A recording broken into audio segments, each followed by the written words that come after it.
see Ryan Vasquez there. He's an intelligent player, great around the box. You can see he's very, very comfortable with the ball at his feet. So a chance to step forward here for Dale Avero for the first time. One of the new pieces in the academy, good footwork down the right side. And was Jeremiah White there to earn a throw in for his team. Yeah, as I mentioned, he's a major impact player for this Red Bull team. Whatever level you're talking about in terms of Red Bull, you know, a lot of the big strength is guys that are on the outside, having all that space. And a first half look there, Mize couldn't find a teammate. And immediately NYCFC clearing. So and New York Red Bulls coming out on the front foot here to open up this U15 matchup. The first of two here this evening. Dale Avero turns a throw in for his side, but it's clearly gone to plan so far for New York Red Bulls. Yeah, you know, one of the things that you want to make sure you kind of keep an eye out for, at least in the first 15 or 20 minutes, because of the style of play, there's going to be opportunities, and we're seeing one here on this left-hand side. It's just a matter of if they're going to capitalize at some point on one. So Lavini there cutting inside, can't find a teammate. It's interesting the way this sets up in this 3-5-2. You've got two wingbacks, one wearing the number 10, who is a playmaker, and one in white, who's more of a natural fullback, giving that width. Yeah, you know, a lot of the times, especially in these kind of, you know, games, it's coaches really wanting to get sometimes the best players on, and sometimes they're not playing their natural position. You know, that's not unusual. It's also one of the interesting parts of the academy setup is every kid on the field would be the number 10. Exactly. On the clubs they would have been on, and now you're sort of all part of this team with multiple youth national team players. As this ball sneaks through, out and cleared there by Stokes. Stokes getting active here. And the foul will go against Signes. Devin Dragon, our head official for this one. Luke Bornstein, one of his assistant referees. Jaime Adeboro and Brian Decker, our fourth official. Devin Dragon with his first call of the game. So as mentioned a couple of times, these two teams played this game last year. They, of course, played at the NYCFC Training Center.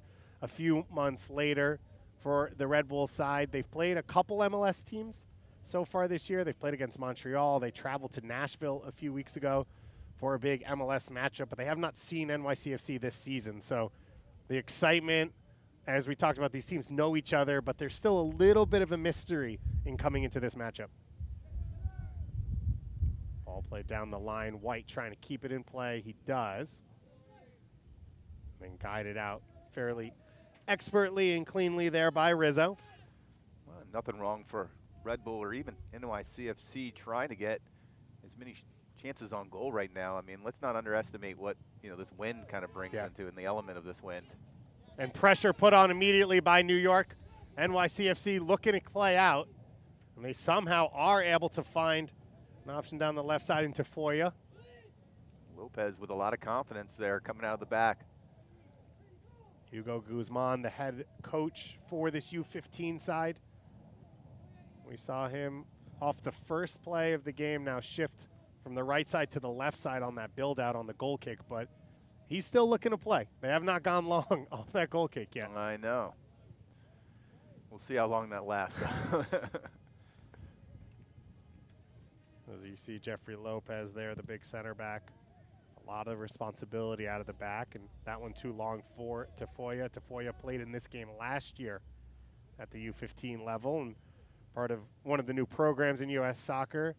They call it bio-banding or late developers for players who maybe haven't physically grown, but have shown that talent, ability to step back and maybe play with players a little bit younger. We're going to see some of the star players in the next game at the U17 level who did that last year, have grown, they found their feet, and it's an opportunity for them to stay in the game, which for so often everyone was born in January and February that was professional players. That undeveloped player, that's a Connor Lade joke. Yeah. Just waiting to happen, right? Well, we got to be nice to Connor. Connor's sick today. He was going to be alongside us, but instead I think he might be sitting by the porcelain throne fairly often. Not feeling so good right now. But, you know, it's sunny. It's a great day to watch soccer, so we're doing pretty poorly as well. We'll be okay. Chance to play out once again for NYCFC. Good work down the left side. Johnny Shore putting that one into the path of Tafoya. A good little battle there as De Oliveira comes away with it for New York. They try and go quickly. Sorry for the Red Bulls. A lot of New York here. You could argue, and you said it off the open, the two maybe best academies in Major League Soccer, Tyler Adams, Gio Reyna, James Sands, all the pieces that are playing in this New York Red Bull team right now, and Omir Fernandez, as well as John Tolkien. These are two clubs that have figured it out pretty quickly as the academy setup has come. An opportunity to break through the lines here, trying to keep it in play and not able to. In the end is Vasquez, but these are two clubs that seem to understand the model of how to build through. Yeah. I mean, I think you're right on right there, and it helps that obviously there's a talent-rich area. Obviously, that's really important, and some other academies like the FC Dallas of the world have done a really good job of this. But one of the things I really love about both these organizations is they're committed to their style of play, and I think that's helpful for not only the first team, the MLS team, but it's helpful for these young players because when they step into a position, they know their roles and responsibilities. It's really interesting even when you look at the starting center back right here on the ball for New York Red Bulls in Davi Alejandre. He was seen by Red Bulls playing in a trial scrimmage for NYCFC, but he fits this model better. Exactly. He was brought in, and it can be good for both clubs and all the players, but as you said, it really helps you recruit the talent that's going to have a potential to play for you. Yeah. I mean, he's a mobile defender. I mean, you look at his examples, whether it be a Sean Nealis or an Aaron Long, I mean, he has the luxury of watching on either a national team or on the weekends with the MLS team, what he kind of strives to do. Arias coming in on his left foot. The shot is blocked. So first look for Chris Arias coming off that right wing. Can NYCFC maybe push their lines up a little and have a couple moments of possession to start? It does look like these two teams have settled down a little bit here after 11, 12 minutes. As NYC just continues to try to build out of the back. Pressure put on there. That long ball battled for in the middle. New York coming back with an opportunity to get a shot away. Deflected it in off the post. Olan Riwaju, the opening goal, the leading goal scorer on this team. They call him Pipanello, and he gets the goal, and it was the first big opportunity of the game for either team, and Red Bulls take the lead. Well, Anju just gets the ball at the top of the box, and at first you're wondering, is he going to try to take a shot? What is he going to do? He brings it to his right-hand side, snips it in right there at the side of the post. I mean, he's a prolific goal scorer, and, he might have been lost for the first 10 or 15 minutes, but it doesn't really matter because he's scoring goals, and that's what it's all about. So the opening goal there in the 13th minute. And New York Red Bulls get exactly what they wanted, the early goal, jump on to that lead. And as you said, not a big opening there, but he takes the shot, and even if it's deflected, you're sort of taking that risk, and that's what the Red Bulls want to see from their strikers. His first touch, to be honest with you, I was a little concerned that he wasn't going to try to get the goal. They was going to try to maybe play a one-on-one or 1v1 up on the top of the 18-yard box, and it's just the opposite. He just kind of found his little window and took the chance, and good for him. Wolfram getting his practice in with his feet, able to beat a defender there. So how can NYCFC respond now? They battle through the middle, ball played up, and Stokes is the first to it and makes no mistake about it. You can see how the wind pulls that ball back. The sun's starting to shine here. Well, so far, we've seen a couple of times that Stokes, I think, done a really good job just playing a little higher, knowing that this NYC team is trying desperately to kind of break our line of midfield here and play a little bit longer when they do build it through the midfield. There's the ball that I was talking about. Tafoya trying to chase that one down. De Oliveira out to close him down. Tafoya beats De Oliveira into the box, looking for a teammate, and Stokes down to take it. Well, De Oliveira did a great job on that left-hand side. You can see puts his head up. He's looking at that 6-yard spot. Unfortunately for him, he couldn't figure out if Chris Arias was going to go that near post or just sit on that 6-yard. Little miscommunication. Stokes, he's had an active game. They haven't been saves yet, but he's been off his line consistently. Big tackle put in there by Shore. And once again, NYCFC trying to get on the attack Tafoya taken down there. And so it'll be a free kick coming for NYCFC as they try to steady themselves a little on the road. Well, giving up that early goal probably more than anything else is going to be a little bit of a wake-up call for NYCFC. I would expect them to try to get one back as early as possible here. Mize battling there. There's a throw-in for his team, and one of the big purposes for a game like this and to build this moment up is for these players to learn how to react under stress, under pressure in big games. And, you know, as you said, we were up late last night. A lot of guys playing at the Azteca for the first time in their life. It's not the same, but it's how do you react to new moments? Yeah, new moments, and you know, how do you respond to things that don't really go your way? In a game, it's pretty much a guarantee that things aren't going to go your way quite often. It's how you respond to it. So for NYCFC, how can they respond now?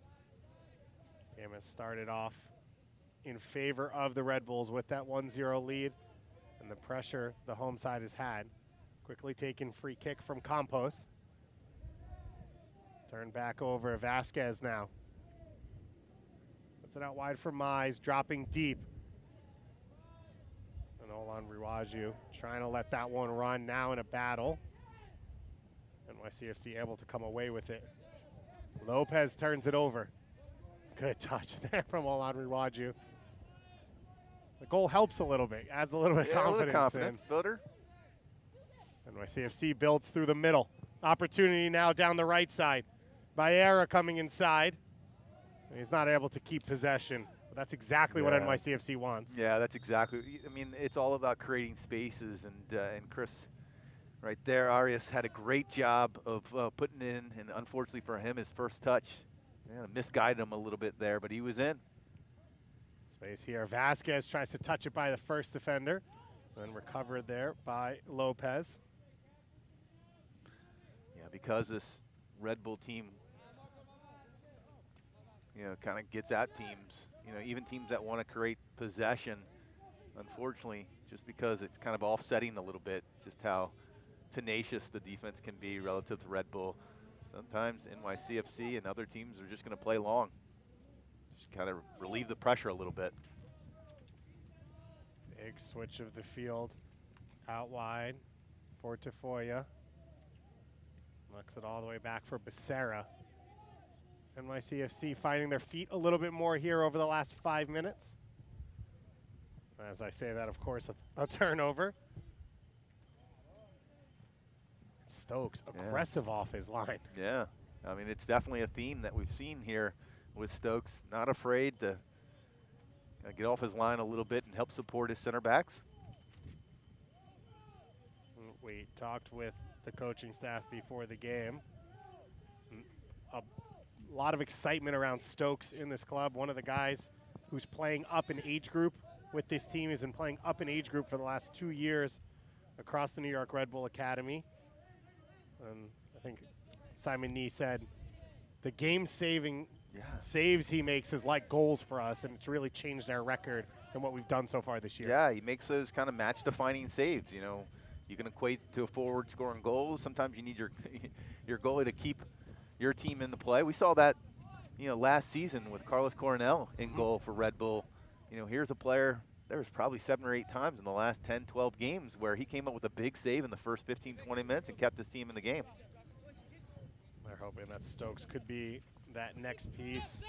A lot of excitement around his development. There's a lot of excitement as well for the U17 side with Van Leuven. Their goalkeeper also playing up in age group. New York Red Bulls looking to produce players. You can hear the wind blowing through here at the training center.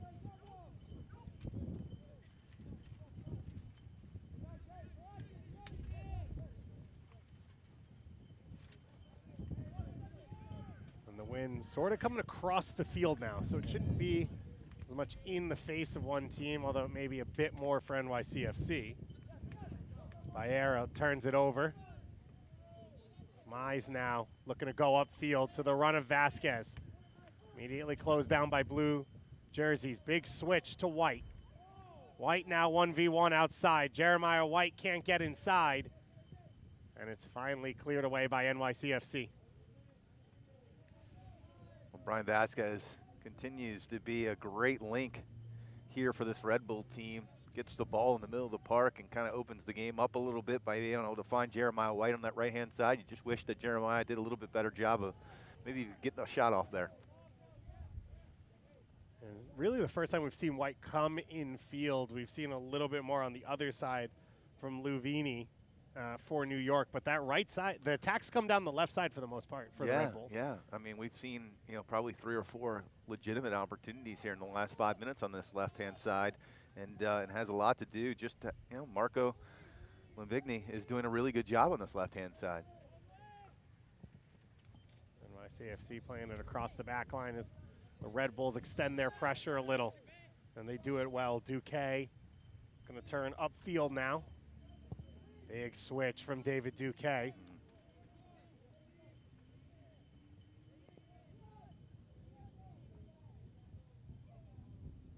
CFC playing through the left back, Becerra. Gonna go fullback to fullback now. Arias has it knocked away. And good defending by Signes. Yeah, Signes does a good job right there, just in terms of being in the right space. And I think it's a smart decision. Just kick the ball out. Let your team come back and help support you. Start over again. Steve Jolly school of thought. Yeah. Get it into the crowd. Don't need to be pretty all the time. You're a defender. Your job is to keep the goals out. NYCFC, good pretty bit of play from them now. Becerra stepping forward from the fullback spot. Drives the ball towards the box. Headed away. New York Red Bulls trying to go in transition there, but a little bit too long. Wolfram back out wide. And you can see for NYCFC, at least, all the work they've had so far in this game, the confidence in possession along the back line. Yeah, there's absolutely no fear whatsoever with the ball at your feet for this NYCFC team.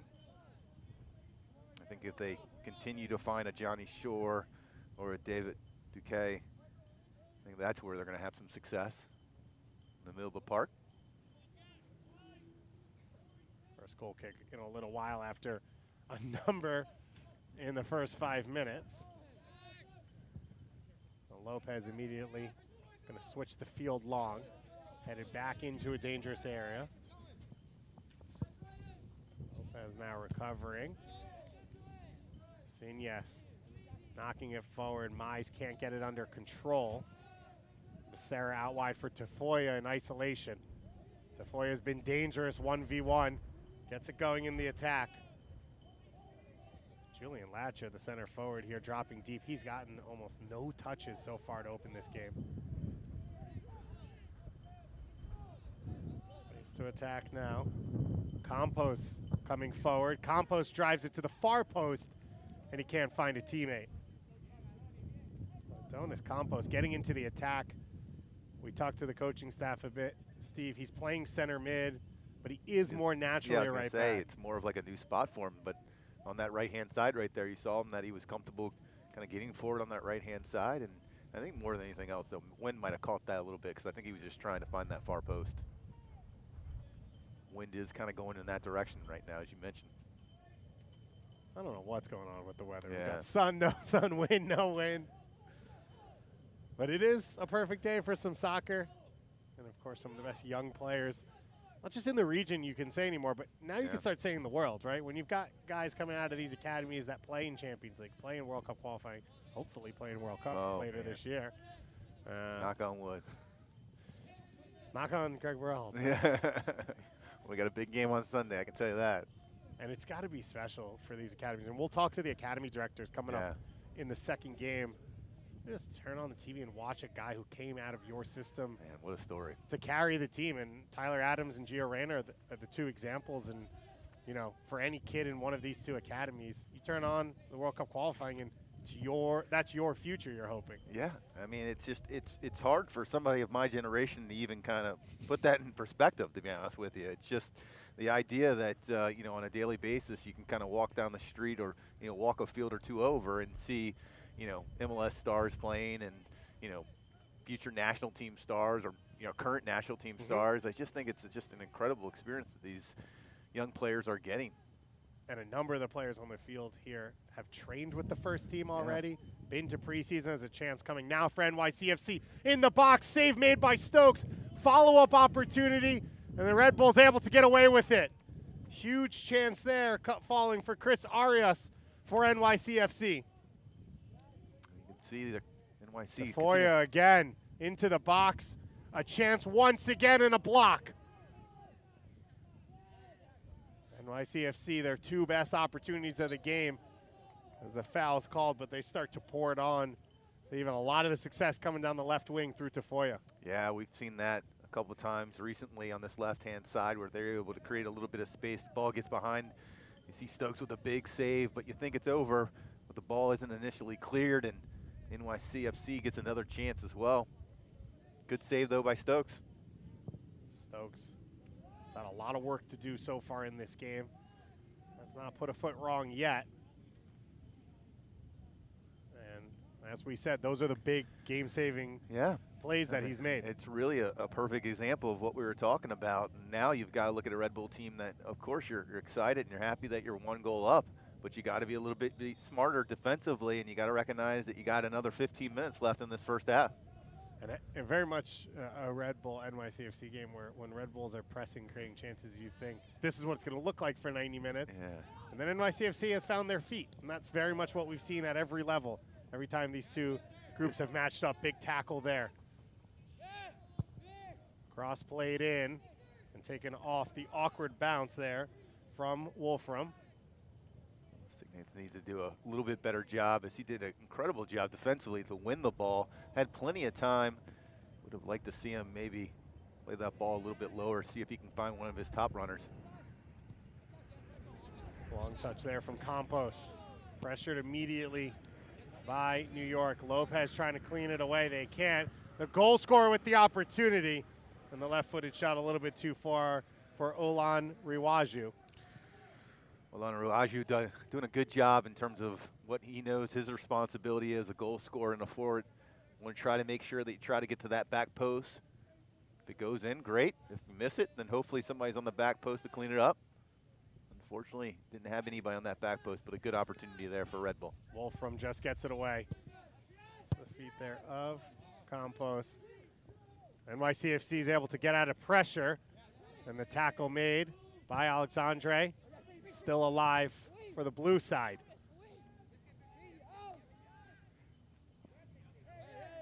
And the foul earned there by Bullinger.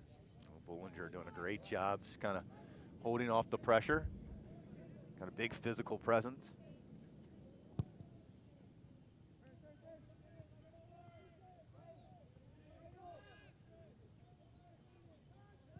NYCFC getting more confident, more success, breaking the press as this first half has worn on. Reminder, only 40-minute halves here for this U15 game. There's about 13 minutes left in this first half. As Stokes and his defender's feet. Vasquez looking to turn upfield. Big ball from him, intercepted. See, and that's where I think Red Bull can have some success. A guy like Vasquez who has no fear getting into the middle of the field, trying to pick up a ball, then opens it up and tries to find space on the far side, especially with a guy like Jeremiah White on that right-hand side who has some pace. Yeah, you almost feel like Vasquez can hit that ball blind. Yeah. Because you know White's making that run. He's impressed me. I'm on the Vasquez train right now. Talented player. You can see he's got a lot of talent. Obviously very comfortable with the ball at his feet, and he's creating a lot of good space for himself. And he's found the game. It feels like there's a lot of numbers in midfield, and he's the one who's consistently popped up in possession. Yep. Stokes out to claim this one as it just sneaks into his box.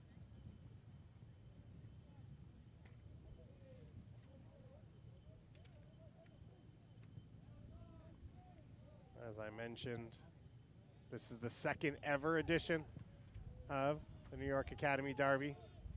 So victories at the U15 and 17 level for New York Red Bulls last year. Able to lift the trophy at the end of it all. Austin Brummett with the winner at the U17 level. A number of players have already moved to the professional ranks from both sides. Out of that game, we've seen Andres Jason starting in Champions League this year. Tavon Gray, of course, starting in MLS Cup last year. On the flip side, for New York Red Bulls, especially New York Red Bulls too, but Sergeant Goma making his debut at the MLS level to the day the same age as Eddie Gavin. That still blows my mind, the odds of that. I think something about 15 years and 240-something days old. Didn't have that exact number on me. If I'm guessing, I'm saying 242. Someone prove me wrong. Well, it's shocking to think what I was doing at 15 as opposed to playing in Red Bull Arena like Serge Goma was doing.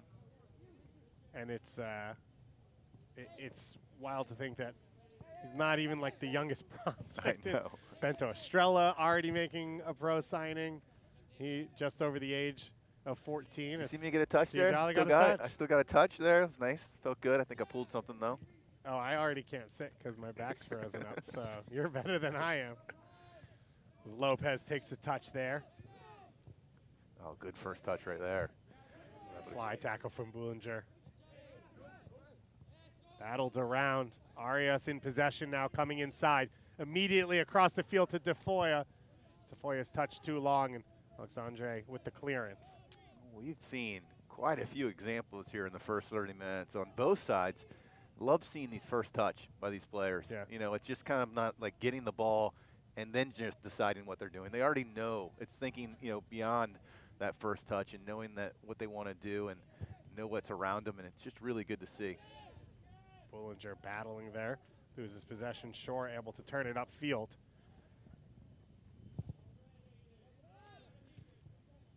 And an offside flag goes up there. Olan Riwaju in an offside position. You can tell NYCFC, though, they're looking for Tafoya. They know that he's sort of had a little bit of an advantage over De Oliveira to start this. Well, he's a little bit older. He's an 06. You know, he's a technical player. He's smart, and he's finding good space over there. And Signes likes a tackle, that's for sure. Getting in the battles there, gets the call against him, but he has been a presence so far defensively. Yeah, he has absolutely no fear getting in tackles. I love seeing it. You can see here on this replay, ball's a little bit coming through. Both players just going in, nice and hard. Center official making a call. No dangerous intent, so we're good to play again. Lopez, the captain, stepping forward. Duque trying to link up in midfield. And the first card of the game. Looks like it'll be shown to Johnny Shore in central midfield. Is that correct? Yep. Okay. Just making sure. Just on that left-hand side. A little late coming in. You're seeing this replay. Duque not necessarily with the greatest pass and clips. It looks like Jeremiah White a little bit and picks up his yellow card. First card of the game. Well, this is, when you think about kind of thinking next level, when you're Red Bull here, when you're up a goal and you only have 8 minutes left in the first half and you're finding yourself a little bit on your heels a little bit as NYCFC gets more opportunities here. You got to be smart defensively. You got to do, at the worst case scenario, go out in the half, being a goal up, not give up anything. A good recovery from NYCFC under pressure.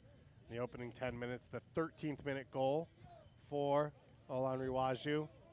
Coming in on his right foot and seeing that one kiss off the post and in. White with the deep cross. Headed away by Lopez. Boulanger putting it back in. Dangerous first touch, but cleared away, and Arias coming back to defend. Now Duque in possession, closed down by Vasquez. Vasquez calling for a corner, but the ball never went out of play. Olanu Raju going 1v1 there, and then Lopez sweeps it away. Every coach's frustration, right? Play until the whistle. Yeah, but how can you influence the ref if you're still playing? We've seen these two teams, I think for the most part, push the pressure pretty hard in this game. I think you keep talking, you know, back in the day, and we've seen, not to, you know, but from what you've seen here versus a U15 game you would have seen 10 years ago, 20 years ago, coached or played in, it really feels like it's a different level. It is. It's a completely different level. You think about the training that these young men get on a daily basis, and you know the styles of play that they're implementing here. I mean, it's just fun to watch. I mean, it's fun to watch how, systems have evolved for organizations like Red Bull, like NYCFC, how these players are kind of fitting the role. And you see some players and you're like, oh, I can see why they play in this academy team. And it's just really interesting to see. Ball clipped over the top. Arias can't catch up to this one. Stokes once again off his line and ready to take care of the danger. Tries to clip it over the top. The wind sort of kills that one. Sinias able to take it over. And knocked all the way back by Brijuk. Now Vasquez under control. Ball clipped over the top into the path of Mize. Mize coming in one-on-one with the goalkeeper, and Mize's shot is saved. Maybe the best look of the game since the goal for New York Red Bulls, and Mize not able to beat Wolfram. Well, first and foremost, it's a great ball by Vasquez, who finds Mize all alone. He takes his time. It looks like he gets caught looking up a little too much, didn't find a right angle, and it comes up with a big save. Wolfram keeps this NYC team in the game, at least in this first half. There hasn't been that much space in this game, and it felt like Mize shot a little early. He wasn't sure how much time he had around him. Yeah, he had a lot of time, and you got to give credit again, I think, to Vasquez, who does a great job winning possession in the middle of the field, has time, and makes a quick turn and sees Mize and chips it over the flat back line of NYCFC and gives Mize that really incredible opportunity. Feels like Vasquez read the wind a little. Knew the ball would, because we've seen every NYCFC through ball for the most part go all the way to Stokes. And Vasquez clipped that one up in the air right at the perfect time, and it sort of died for Mize to run onto. Yeah, it's Vasquez is playing at another level right now from what I'm watching. Boulanger turns in midfield. His ball through the lines now. Lopez will guide it back to Wolfram.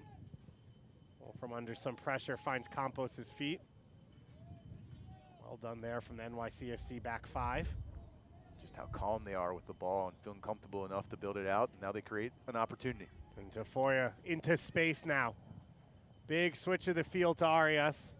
And it doesn't make it all the way there. Luvini with the recovery. Well, again, those opportunities come with Tafoya on that left-hand side. There's a lot of space. He's done a really good job just kind of sitting behind Jeremiah White and getting his opportunities to get forward on that left-hand side. De Oliveira forced into that blind ball. Building out the back. So a lot of positives for both teams. Yeah. Huge chances both ways. One goal so far for New York. What do you think the message is? Start with NYCFC's coaching staff at halftime. For NYCFC? Yeah. I think it's just a matter of just being smarter in terms of, when to put pressure, when not to put pressure. And obviously you need to kind of focus a little bit more attention on a guy like Vasquez, who's kind of linking everything right now. I like the fact that they're committed to playing their style of play, but they have to be smart defensively in terms of how they're bringing out the ball. And if you're a Red Bull coaching staff here, how do you sort of get back to what was going right in the opening 10 or so minutes? For me, I think where Red Bull really excels is when they get width. And I'd like to see them get, Lavigny a little bit more of the ball on the left-hand side and maybe open up Jeremiah White a little bit, maybe keep their front runners a little bit higher in terms of putting some more pressure on their defenders. But, overall, both teams are creating some solid chances. So De Oliveira picks up a yellow card. One yellow card for both teams so far in this first half. Dying moments of the first half. Reminder, only a 40-minute half here in this U15 game. So the last minute plus of regular time. It looks like it'll be Duque over this one. The left-footed service floated into the box. Stokes goes up and takes it cleanly. Quickly trying to play out. White with space down the side. Defended well from NYCFC. It'll be a throw into New York Red Bulls. We saw set pieces be an advantage for New York Red Bulls. Opening few minutes, maybe with the wind here in the second half, NYCFC can maybe turn it on a little and get some of those corner kick set piece opportunities. Well, they've done a really good job in NYC, keeping their forwards pretty high, creating some chances and playing behind, Red Bull. Just the weight of the pass maybe off a little bit. I don't know if it's a matter of just the wind. They're just being a little bit smarter in terms of their passing. But, you would think just because of the talent that's on the field and the pressure that they're, creating, they're going to get their chances in the second half. Opportunities both ways in this first half. The best of the game for NYCFC, falling midway through this first half to Chris Arias down the right side. Stokes stepping up and making the big save, and of course the 13th minute goal from Olan Riwaju, the big moment for New York Red Bulls. And then Jack Mize, huge opportunity, 1v1 with the keeper about 5 minutes ago. So you expect a ton more goals in this game in the second half. So much talent.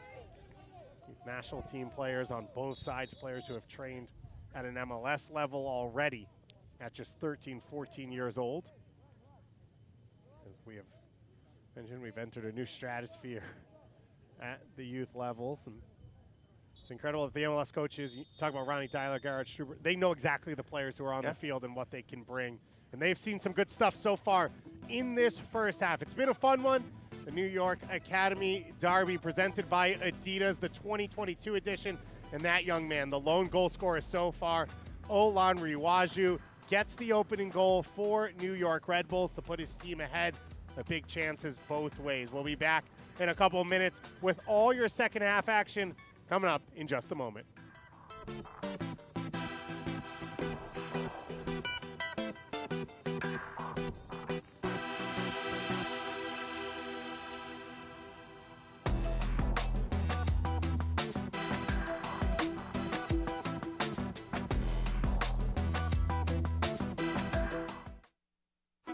We saw the possibilities, that what's best for the athlete must be better for the planet.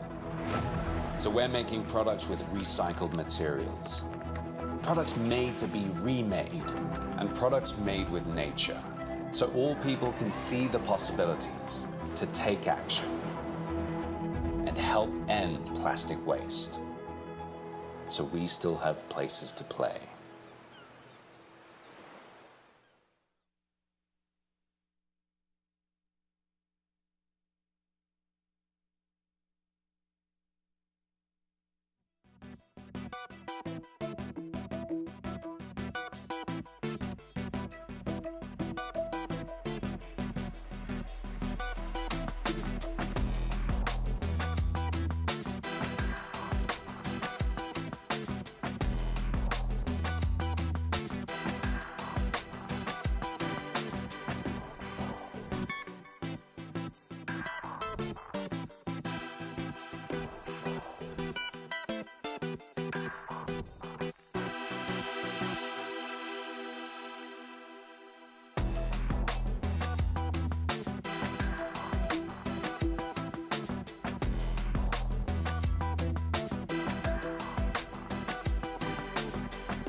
show being put on at the Red Bull training facility by some freestylers and by some young ballers as well. U15 MLS Next action for the New York Academy Derby presented by Adidas, the third ever edition. David Goss alongside you with Steve Jolly. Let's take a look at our first half highlights. There was a ton of them, so we had to cull them a little bit, but both goalkeepers put under some pressure. Well, you can see here Stokes does a good job making himself big. Red Bull was a little slow in terms of getting that one out, but again, it's this NYCFC team creating more and more chances on that left-hand side. And Stokes active first half, off his line, making a ton of clearances, and that save, and then this, the biggest save of the game for Wolfram. Yeah, you can see first it's a great ball by Vasquez. It finds Mize. Takes a little too much time, but a good save by Wolfram. New York Red Bulls not able to get the second opportunity. Mize, that's his best look of the game, one of the best forwards in the Red Bull Academy. Yeah, he's a young player. Needs to be a little bit faster with his decision-making there, but again, Red Bull does a good job creating some space, and here's your first goal of the game. Red Bull 101, turnover straight to the goal, and a big opportunity. People lore, Olan Riwaju, the leading goal scorer on this team, gets the opener. Yeah, you know, his first touch, you were thinking, okay, is he going to take a shot or is he going to try to find a pass? But he finds that small window and able to find that near post and give this Red Bull team a 1-0 lead in the half. Olan Raju, that goal in the 13th minute to give New York Red Bulls the lead. At that point, there was really had only been one team in it. Yeah. Since then, though, NYCFC, they've grown, they've found their feet, they've gotten more comfortable. Yeah, that first 10, 15 minutes, I guess this Red Bull team was rewarded by their play because, you know, they were having a dominating performance. And then as the game started to build, you could start seeing this NYCFC team find the midfield tandem of Johnny Shore, David Duque, and they were bringing it through that left-hand side.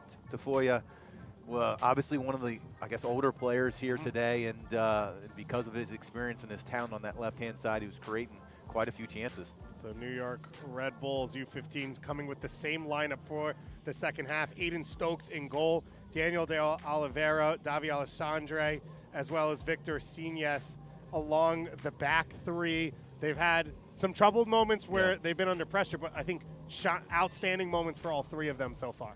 Yeah, I mean, I think, you know, when you're three in the back, you're going to get kind of one of those situations where we're going to have to make a big play, and each one of them have made big plays throughout the course of the game, and they've supported their team by those big plays. A midfield three for this team of Boulanger, Brijak, and Vasquez in the middle, and Vasquez, one of the guys who's really caught your eye so far. No, without question. You know, he, too, is one of the older players of 2006. He's, you know, a bright, intelligent player, finds great space not only for himself but for his other midfielders, and, you know, he's, for me, the bright spot for this Red Bull team so far here in the first 40 minutes. Two wingbacks remaining in, Luvini on the left, Jeremiah White on the right. Jack Mize and Olani Raju, the goal scorer, remaining up top. And White and Luvini, they've had a huge impact along those wings. Yeah, I mean, and that's their position, you know. The Red Bull way is to create as much space as humanly possible. And Luvini on that left-hand side and Jeremiah White on this right-hand side have gotten the ball, they've gotten the space, and they've created some good opportunities from it. So the same 3-5-2 coming out for New York Red Bulls as NYCFC finishes up their halftime huddle. A lot of talk for Coach Hugo Guzman. As we said, his team, they started to settle. Can they find openings, maybe with the wind at their back a little more? Can they create some heavy pressure against this New York Red Bull side? Yeah, we've talked about, you know, wind being an issue here, and it does look like it shifted a little bit in favor of this NYCFC team in the second half. So NYCFC bringing back along the back line the captain, Jeffrey Lopez. Alongside him at center back, Gianluca Rizzo. We've seen some really bright moments from the right back, Drew Bayera, one of the youth national team players on this team, and Andres Becerra, the left back, has been a key part of breaking pressure so far for this NYCFC team. Yeah, you know, it's just one of the things that I've really valued and respected by this NYC team here in the first half is they're just so comfortable with the ball, whether it be up front or in the back. They're just a team that loves the possession, and you can see it right away. You know, they have no problem with that first touch, trying to get themselves out of bad positions, and when space opens up, they try to do something with it. But fortunately for this Red Bull team, it's Vasquez again coming up big defensively this time. There's Becerra taking it out the back, showing off the quality that he has at his feet. already for this NYCFC team in the second half. The midfield three remaining: Adrian Compost at the base of the midfield, David Duque and Johnny Shore. The other two midfielders, Shore picking up the only yellow card of the first half for an NYCFC player. And then up top, center forward Julian Latcher's had a quiet game, but the two big threats have been on the wings. Chris Arias and Yahir Tafoya on the right and left side. Yep, I'm with you there 100%. Tafoya on that left and Arias on this right-hand side. They've both created some legitimate opportunities for themselves, and if anything, I think they want to capitalize on one as early as possible here in the second half to get them back in the game. 40 more minutes for NYCFC to overturn things, for these two teams to lock horns here, the third ever New York Academy Derby presented by Adidas. It's split 1-1. There'll be no trophy after this game, but a lot of bragging rights, a big deal on the board. We've got a U17 matchup coming up at 7 p.m. Eastern time on YouTube for you. U17 Red Bulls against U17 NYCFC. That one has a little silverware at the end. Yeah. This one's, you're going to get a lot of high fives and bro hugs. The next one is about the silverware, right? You get something to eat and drink out of. I don't know what you do with the trophy. I've never won one in my life. Big guy needs a hug. Yeah. Just for warmth, mainly, at this point. Jeremiah White showing off his feet. Beautifully done. Mais Oluwaraju not able to keep it under control. White now once again. Touches away from Vasquez. Now into the path of Vasquez down the line. Into the corner. And White's not able to keep possession. Work defensively, coming back and cleaning things up there for NYCFC. One of the things that I truly appreciate about this kind of academy system is that every single one of these players know, this is a big game for them, and they know all the coaching staffs are looking at them, and if they have a good game, they know what the reward is. The next stage is USL and playing in the next level, and I just think it's really neat how they can truly kind of define a good performance and what it means to them in terms of stepping up to the next level. And for the first time ever this weekend, MLS Next Pro. NYCFC 2 will make their debut in that league. St. Louis kicking it off tonight at 8 p.m. Eastern time against Rochester. So it's always good when there's more jobs for players, for coaches, for scouts, for trainers, just more soccer. And now 21 new professional teams into the U.S. and Canadian system. Yeah, it's going to really be interesting to see how that new league evolves. White down the line. Oluwaraju not able to catch up to that one, and now Mais putting the pressure on Wolfram. Immediately into the feet of the captain, Lopez. Slide tackle on the far side, wins it back for Red Bulls.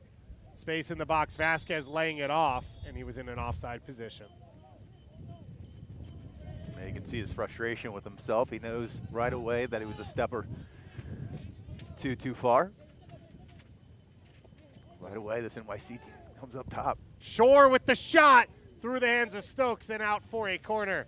Johnny Shore going coast to coast there and almost getting NYCFC on the board. Well, NYCFC breaks that kind of midfield line of defense, and you can see Stokes struggled a little bit with that ball. I think maybe the wind got it a little bit. So now the first corner kick of the game. We saw New York Red Bulls heap on the pressure with a couple set pieces in the first half from this side. Opportunity for NYCFC now. They go short. Arias into the box. Challenge, keeps it alive. Alexandre with the clearance up in the air and then headed away. NYCFC trying to keep things alive in the attack.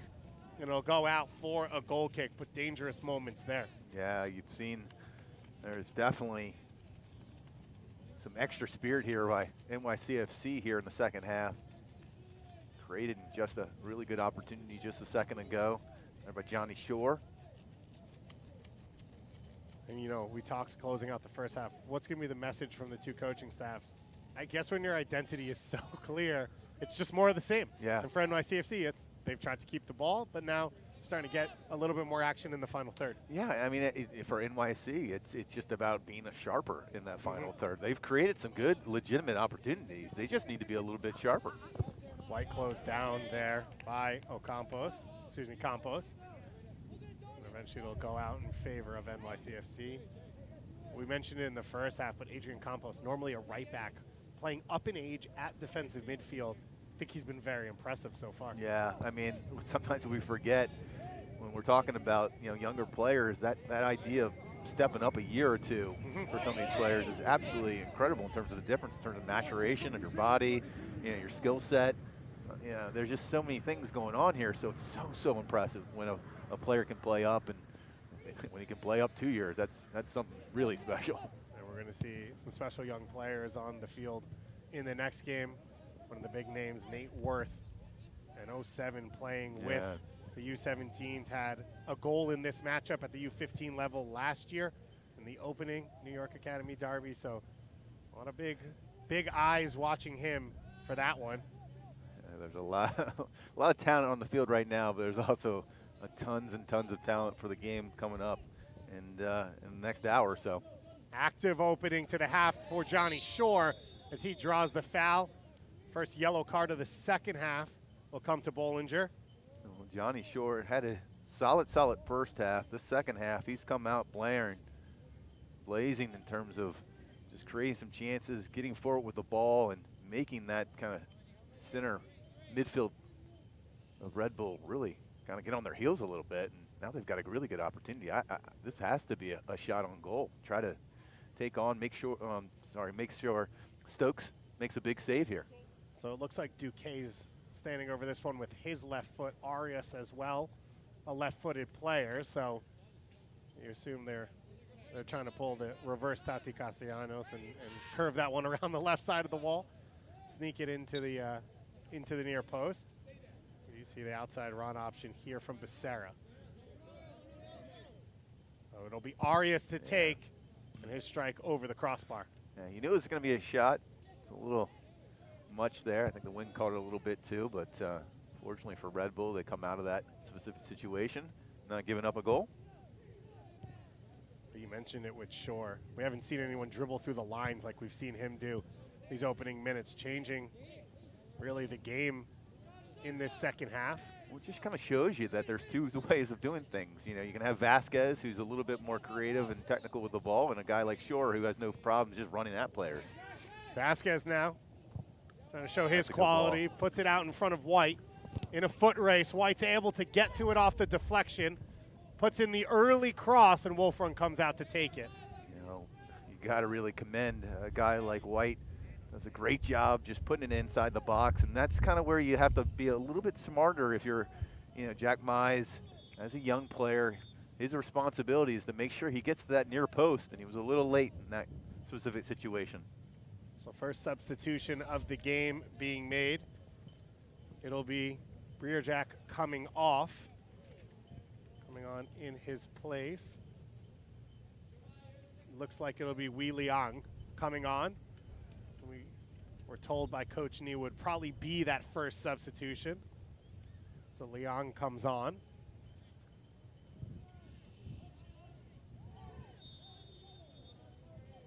And this was something, Steve, that was mentioned to us. Coach Nee said maybe he'll push Jeremiah White inside, and it looks like Liang going to the right wing back position, and that will be the case here in this second half. Yeah. Uncomfortable on this right-hand side. And, you know, whether a player starts or doesn't start really isn't because of ability sometimes. Sometimes they're coming off little knocks, and sometimes it takes them, you know, some time to get back to full strength. To be able to have a game like this, a big game like this, is very helpful for these players. And it was cool to hear Coach Nee this morning when he was talking to us say it's sort of an opportunity to test Jeremiah White, make things tough for him, make him sort of react to the game differently than just being able to sort of run up and down on the outside. Yeah, I mean, he's a talented kid, obviously. I mean, we see it. We know with the national team, youth national team appearances that he's had, and here he has a different opportunity here in the middle of the park, and he'll work with a guy like Vasquez, and I think they'll do a great job in the center of the park.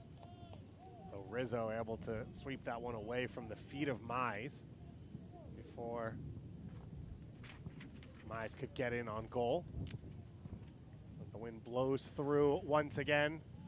David Goss and Steve Jolly with you here from the Red Bull training facility, the New York Academy Derby, presented by Adidas.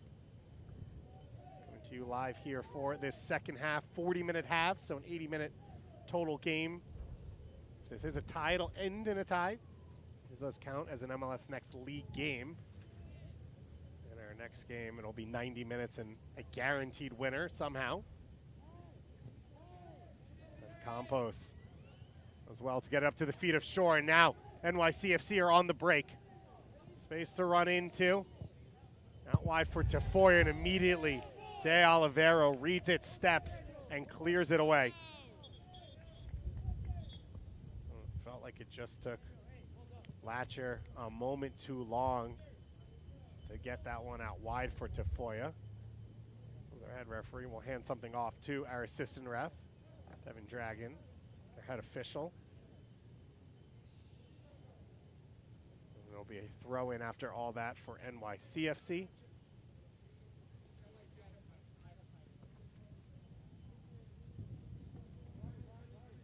Our head ref now just resetting things for a moment.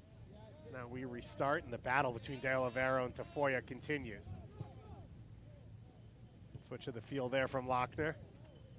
Arias dropping it back. Beautiful touch there from Duque. Tafoya lays it off. Lochner out wide once again. Baero looking for an opening and cleared away by Alexandre. Good decision defensively just to kind of clear it out, reset themselves. But again, you're starting to see an NYCFC team in the middle of the park doing a really good job keeping possession. Baera, his first opportunity to really get forward in this second half. Now on the ball once again. Daniel Baera, cross played in, bounces in the box, and Leong able to clear it out.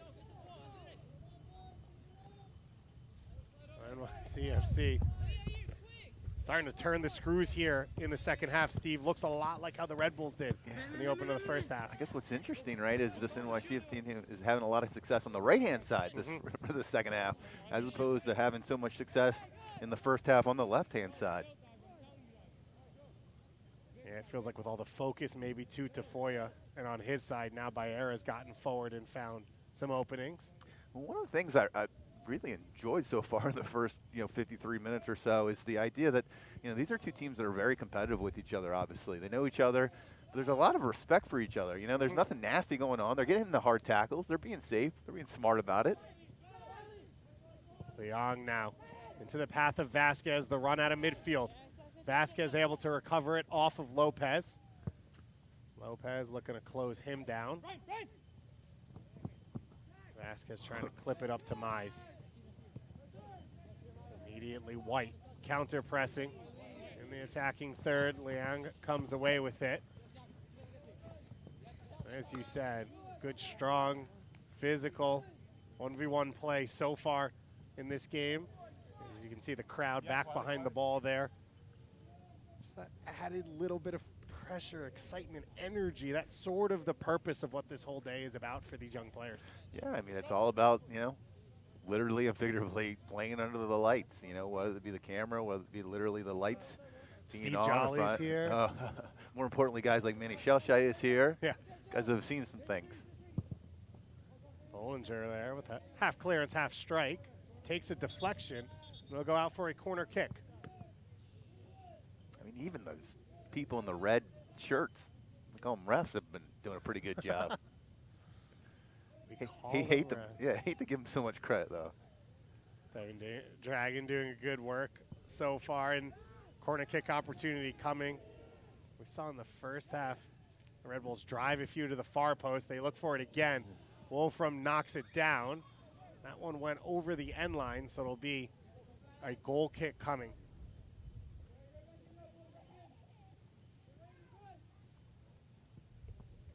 Here, there, Alexandra doing a really good job being vocal, trying to keep his team organized. Turnover created by the Red Bulls. Vasquez coming inside, the right-footed shot off the crossbar and bounces in. It's been coming all day for Brian Vasquez, and he doubles the Red Bulls lead. Well, if there's a player that's deserving of maybe a goal, it's that player right there. Vasquez gets the ball, just makes it great that first touch, and then finds almost the upper 90. has done just about everything right today. Gets rewarded with a goal. Not the only thing I can be critical of maybe is this goal celebration that he had in the end. Needs to work on that one.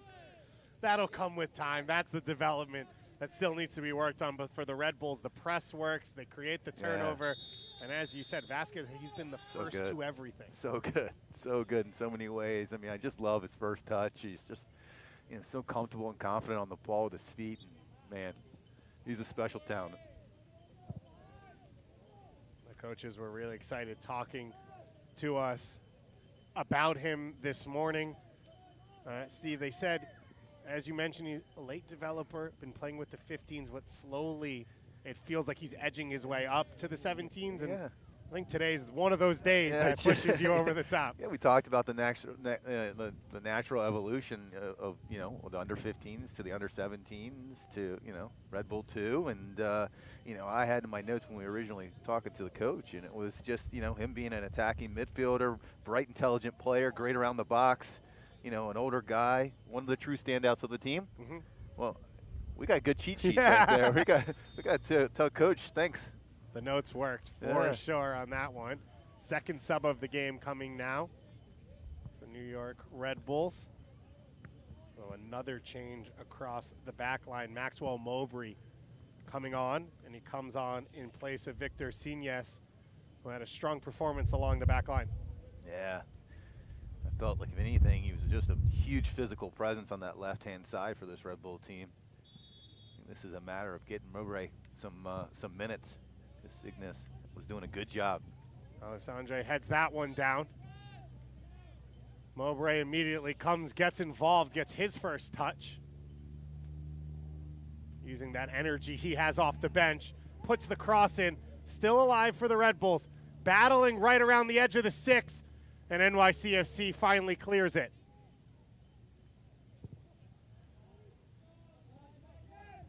Pretty good way to come in as a substitute. Yeah, right. Yeah, heck of a way to start your game, getting a goal nice and early. So it looks like it'll be a like-for-like change, so Mowbray going into that left center back position.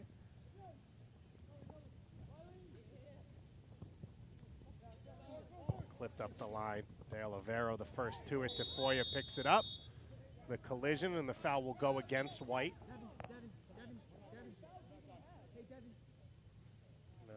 Tafoya down, holding his leg a little bit after the play.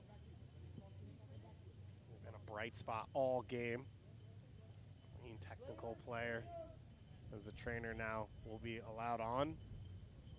So a 13th minute goal to open up the first half for the New York Red Bulls.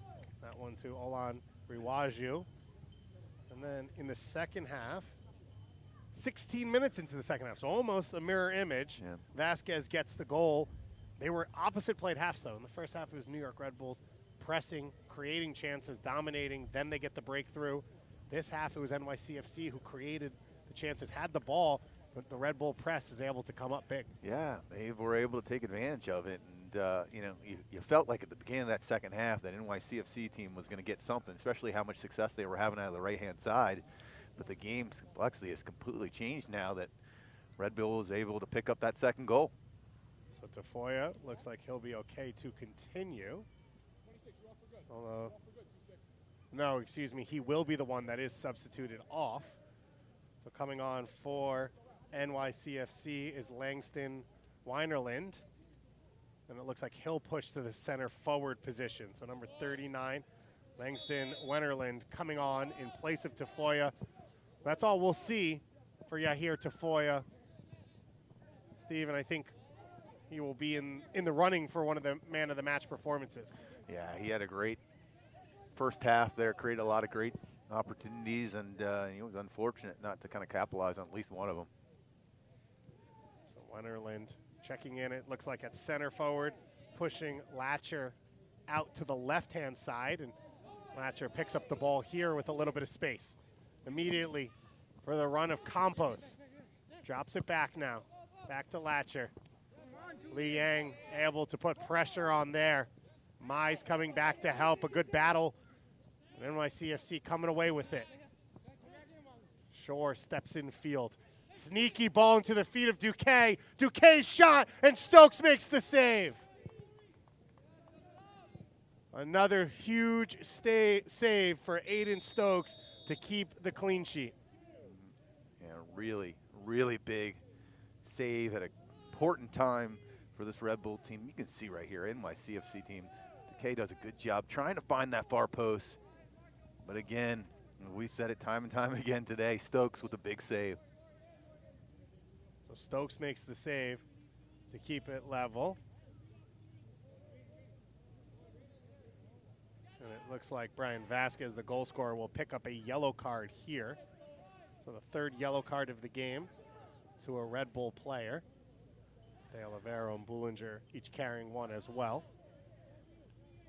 Just trying to get his name on the scoring summary sheet and yellow card sheet and just get his name everywhere, right? And you can see right behind the shot there as this free kick goes in. NYCFC Academy Director Morton Gran standing behind the shot. He'll be on with us in this second game coming up. We'll have Sean McCafferty, the Academy Director for the New York Red Bulls in the first half, and Morton Gran out of the FC Copenhagen Academy in his first year as Academy Director for NYCFC in the second half, so stay tuned for that. And as we said, some phenomenal talent will be on display. We got Christian McFarland for NYCFC, already on a homegrown contract in MLS. And we've got Big Nate Worth. Little Nate Worth, but Big Nate Worth, as Connor Lade likes to call him. And Connor's allowed to say that for anyone. Coming up in that next game, so a lot to stay tuned for as this cross comes into Stokes. That one will be kicking off at 7 p.m. And as Steve said, under the lights. Yeah. Opportunity to get the sun down, get it out of the way, give the full atmosphere for these young players. It's true. Big stage.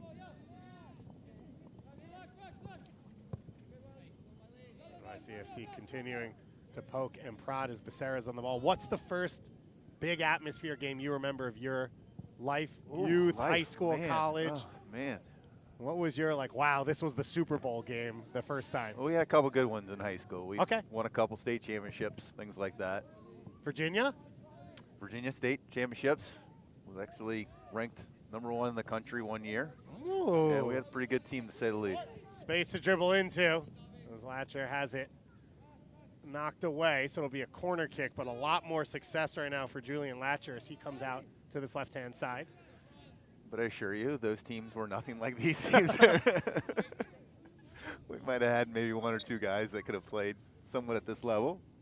A long ball or two was played in those games? A lot of long balls. Yeah, the game has. Fun guys to hang out with after the games, I can tell you that.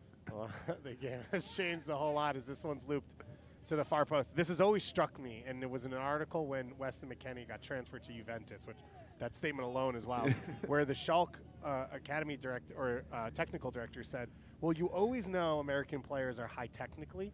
It's the soccer IQ that you're wondering. Yeah, that's not always been the case, right? The story was Americans will work hard, they'll fight hard, they're athletic, and that to me has been the #1 shift in the academy level is these players' ability here to touch the ball, to play it with the right part of the foot, to be able to shoot, all the things that they do at such a clean, high level. It's such a clean, high level. And, you and I were joking about it earlier, and I was telling you about how my son, my 12-year-old son, I was telling their teammates, I mean, you got to watch more soccer to become a better soccer player. But watch these games tonight if you get a chance. I mean, you see players who are roughly around the same age, and just the things that we talk about at practice there in terms of their first touch, knowing what they want to do with the ball. You can see right there, a great example, Jeremiah White knows exactly what he wants to do with the first touch. And they're just wonderful examples here of guys who, think about the guys who in the back who do a great job with the confidence of being able to, under pressure, not worried about it and still maintain possession. It has been impressive to watch. Olan Riwaju, the opening goal scorer in this game. Right now, the winning goal in this third ever edition at the U15 level, the New York Academy Derby. You look at this 2-0 lead right here. I mean, it's not that simple there. I mean, this is an NYCFC. They've created some solid chances. That final 15 minutes of the first half, you saw an NYCFC team create literally 3 incredible opportunities. Just couldn't capitalize on it. It would be a completely different game. So Gavin DeHart coming on here for Danielle De Olivero as one substitution. 7 substitutes available to both coaching staffs, which is their full complement of bench players, as there are 18 rostered players for this game. You have to make those changes, though, in 2 windows. And the second sub coming on, it looks like, is Julian Hall. And he's coming on in place of Jack Mize. Julian Hall, one of the players that Coach Nee said he was excited to get on the field, give him an opportunity in this game. So an exciting young player going in up top. Another 08. Getting a big opportunity in this stage. Playing 2 years up. And one more change made in that stoppage. So it looks like Luvini coming off, and in place of him is Finn Moran down that left wing back side. So 5 changes in total, the New York Red Bull Academy side. 3 made at that stoppage. Coaching staff making it nice and difficult for you and I to keep track of all these.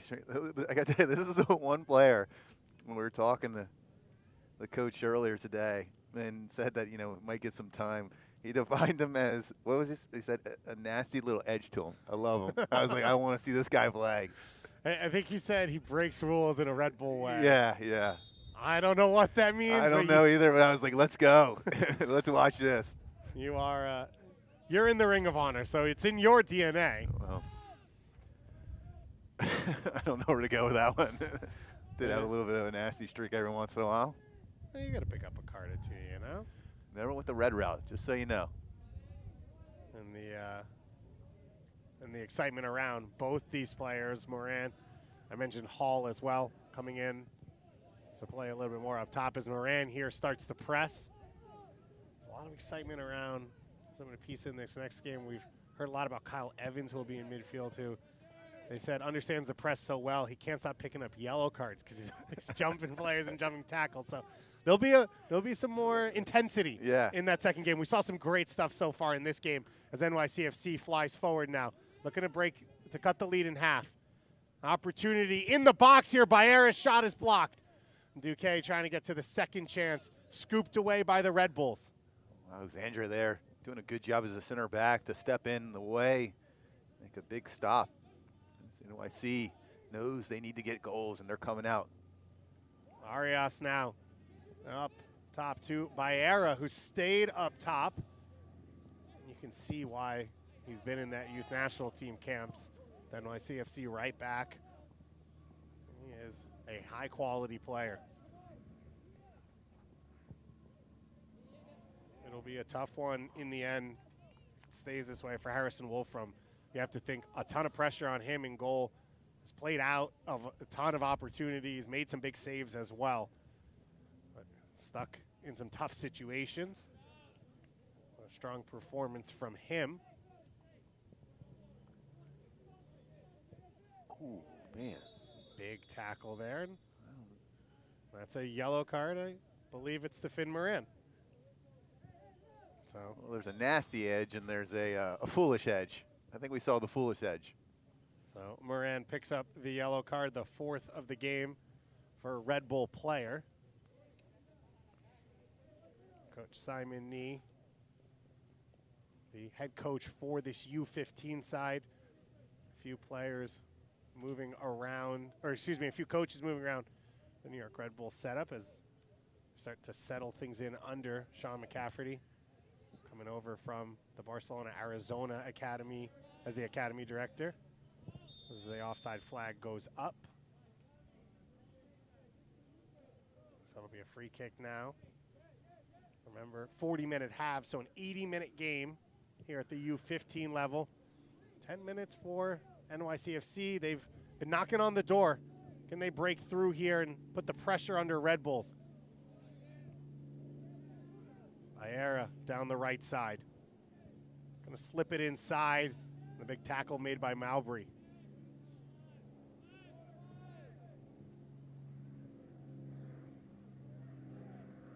Mowbray making the run forward. Loses his feet a little bit and then gets called for the handball. A you're this Red Bull group to start the way you're supposed to play, how do you see out a lead? How do you protect a 2-goal advantage? Well, this is where, you know, some of the older players need to really step in and keep it organized.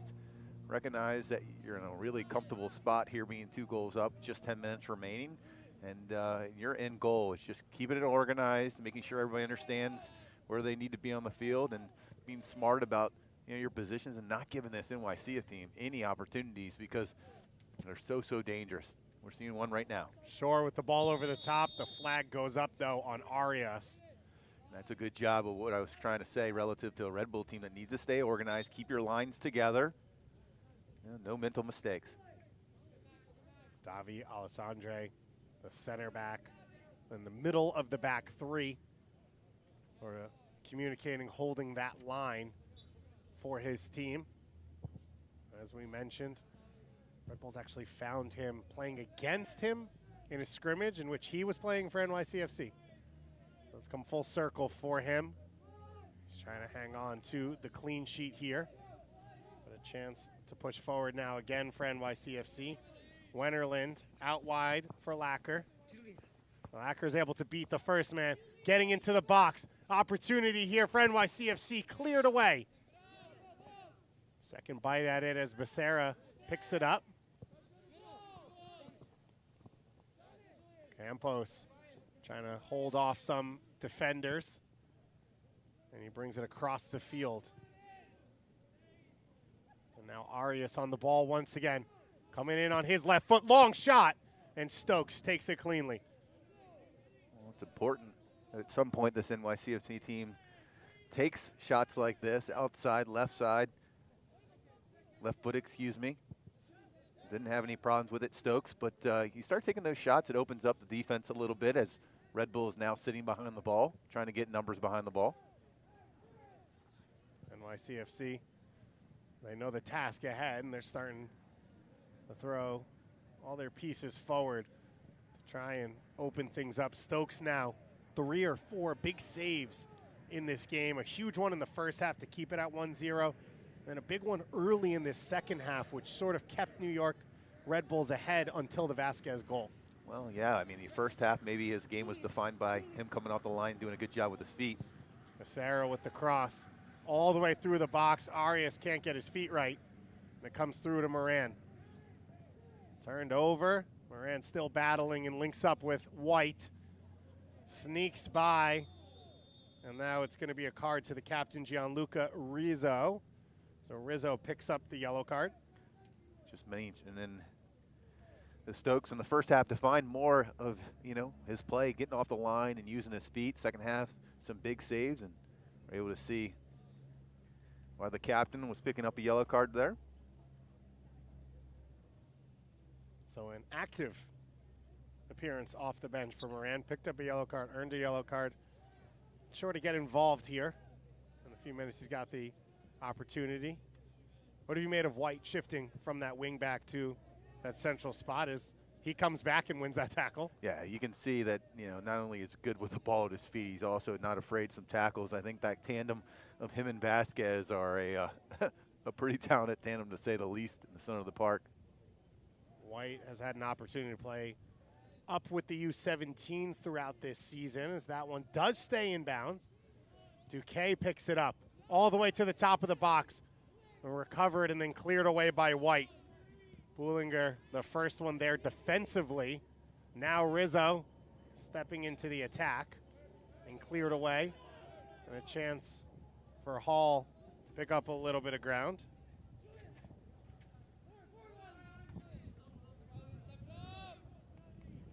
Goyang clipping that one past Lopez, who calmly puts it back to Wolfram.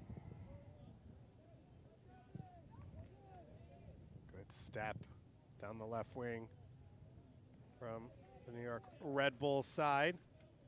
Gavin DeHart covering the ground along that left wing. Sun goes down, getting a little chilly now. Wind starting to blow across. We've still got a game to go.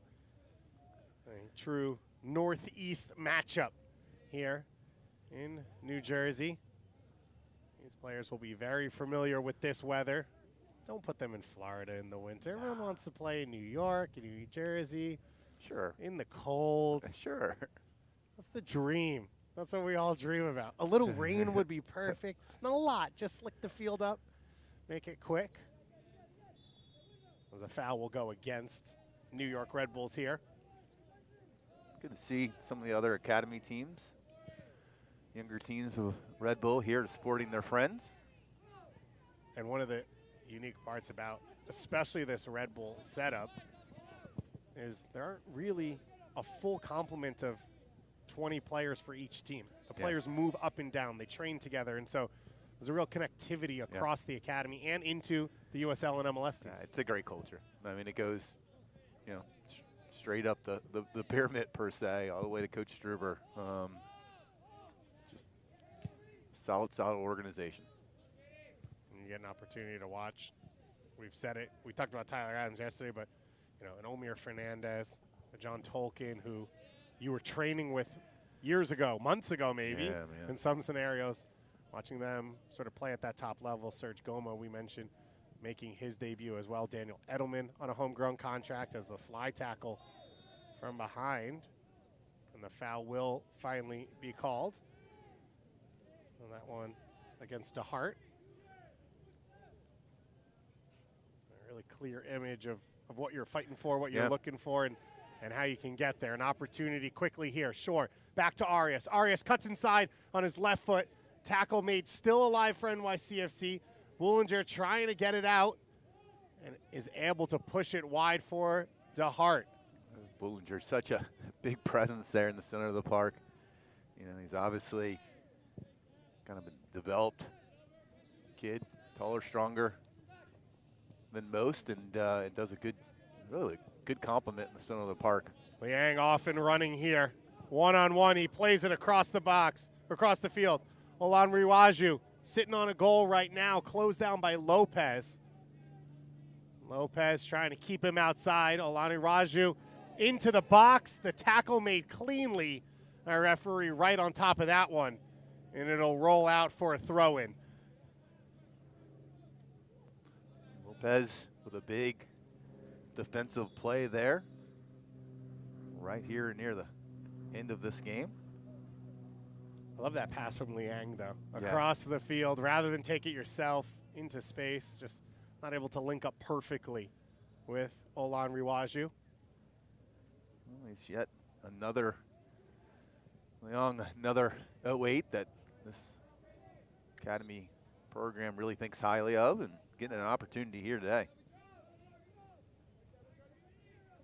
Both these teams do have a U14 level that these players that we mentioned that are playing up are eligible for, and potentially could play in later even this weekend in games, as it's just Friday, so these academies have full sets of games coming this weekend at the other age group levels. Sarah with the tackle away.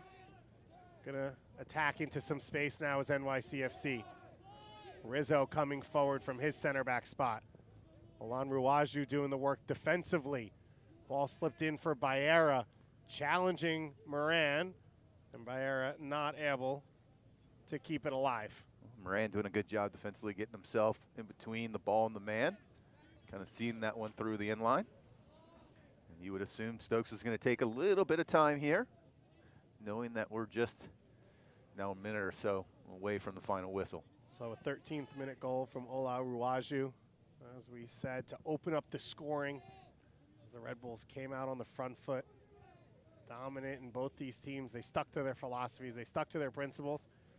This was as advertised, I think. Some of the best young talent, two clear identities just going toe-to-toe. Yeah, and I mean, you give credit to NYCFC, creating a lot of good opportunities. Just need to be sharper in that final third, or this game would have been a lot different. But looks like we're going to get roughly around 2 minutes of extra time. So a minimum of 2 minutes of stoppage time coming here as the Red Bulls trying to hang on to this 2-0 lead. NYCFC have huffed and puffed. A beautiful turn up into space there from Wenenlerd. Baera off on the right side. Pressured by Moran. Drops it back for Duque. Duque and Shore have really pulled the strings here in the second half. Big performance from Compost as well on the ball. Shore out wide for Baera. NYCFC trying to play through this New York Red Bull back line. Find it hard to create space. Baera finally hits it across. Liang with the header away. 2K steps up to keep it in as we have played all of regular time and have entered stoppage time here. The Red Bull training facility as the sun sets. The U15 level of the New York Academy Derby presented by Adidas. The opening game of a doubleheader. As the New York Red Bulls trying to break the deadlock at 1-1 all time in the third ever Academy Derby. NYCFC ball in onto the hands of Stokes. No 2 goal scorers down, but Stokes will be one of the big stars of this game as well. Yeah, I mean, you think about a couple of players that off the top of mind I can think of. Stokes with a really good job in the middle. Obviously, we talked about Vasquez. I think on NYCFC's teams, Johnny Shore and Duque. You know, just a lot of talent out there right now. In the first half was Tafoya on that top left-hand side, created some good chances. I mean, we're essentially seeing some players today that have really, really good opportunities of playing someday at the highest level here in the States. Rizzo trying to get that cross in. Finally cleared away by New York, and Vasquez, the long ball over the top in the dying moments of this one. NYCFC, is there one more chance in this for the blue side of the New York Academy Derby as the whistle goes against them for a throw-in. You mentioned that future Johnny Shore training with the first team all preseason down in Florida. We're talking about just a 14-year-old kid. What a performance we have seen. Ipe Long Olariwaju, the winner in the 13th minute.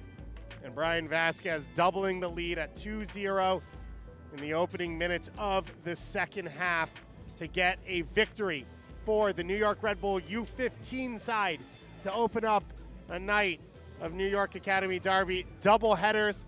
David Gotts and Steve Jolly here at the Red Bull training facility with you. Steve, I think the perfect opening game. We saw quality, we saw intense play, and we are excited for this next game to come. Yeah, no, I mean, it was just a great start of the evening. You saw 2 talented teams kind of going at it, I think safely, smart about it. We saw the guys that we were told to think about, to look at and say, hey, you know, this is a player that we really think highly of in the academy program. Keep an eye on him, and you know, literally by the name.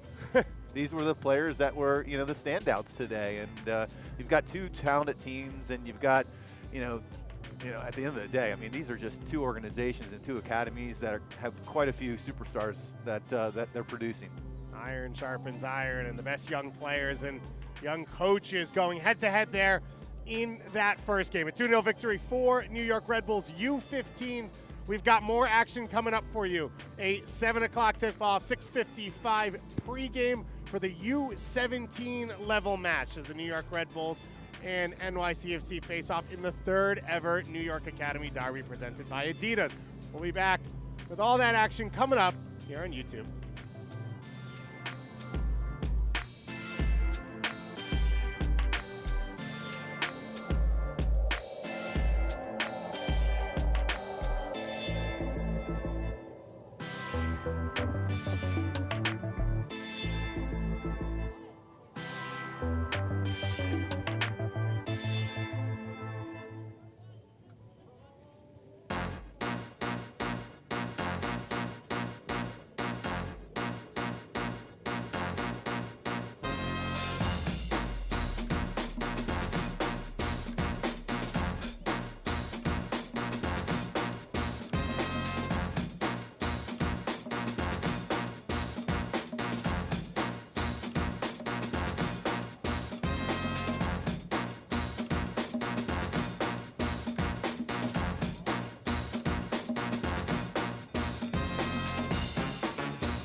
we saw the possibilities, that what's best for the athlete must be better for the planet.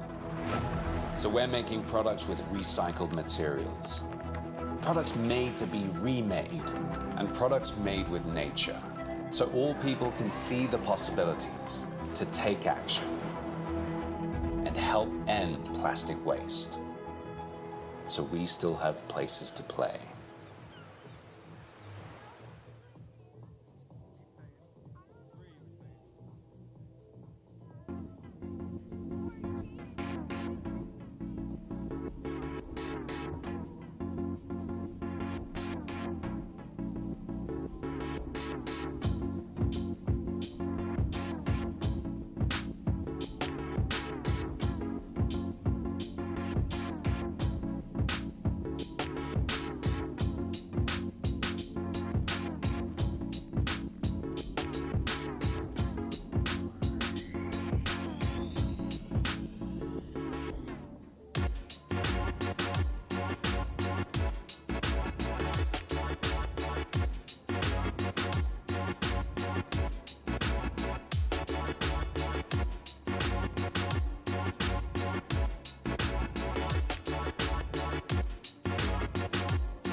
Welcome, everybody, to Friday night action at the Red Bull training facility. David Gosson, Steve Jolly with you for the 2022 edition of the New York Academy Derby presented by Adidas.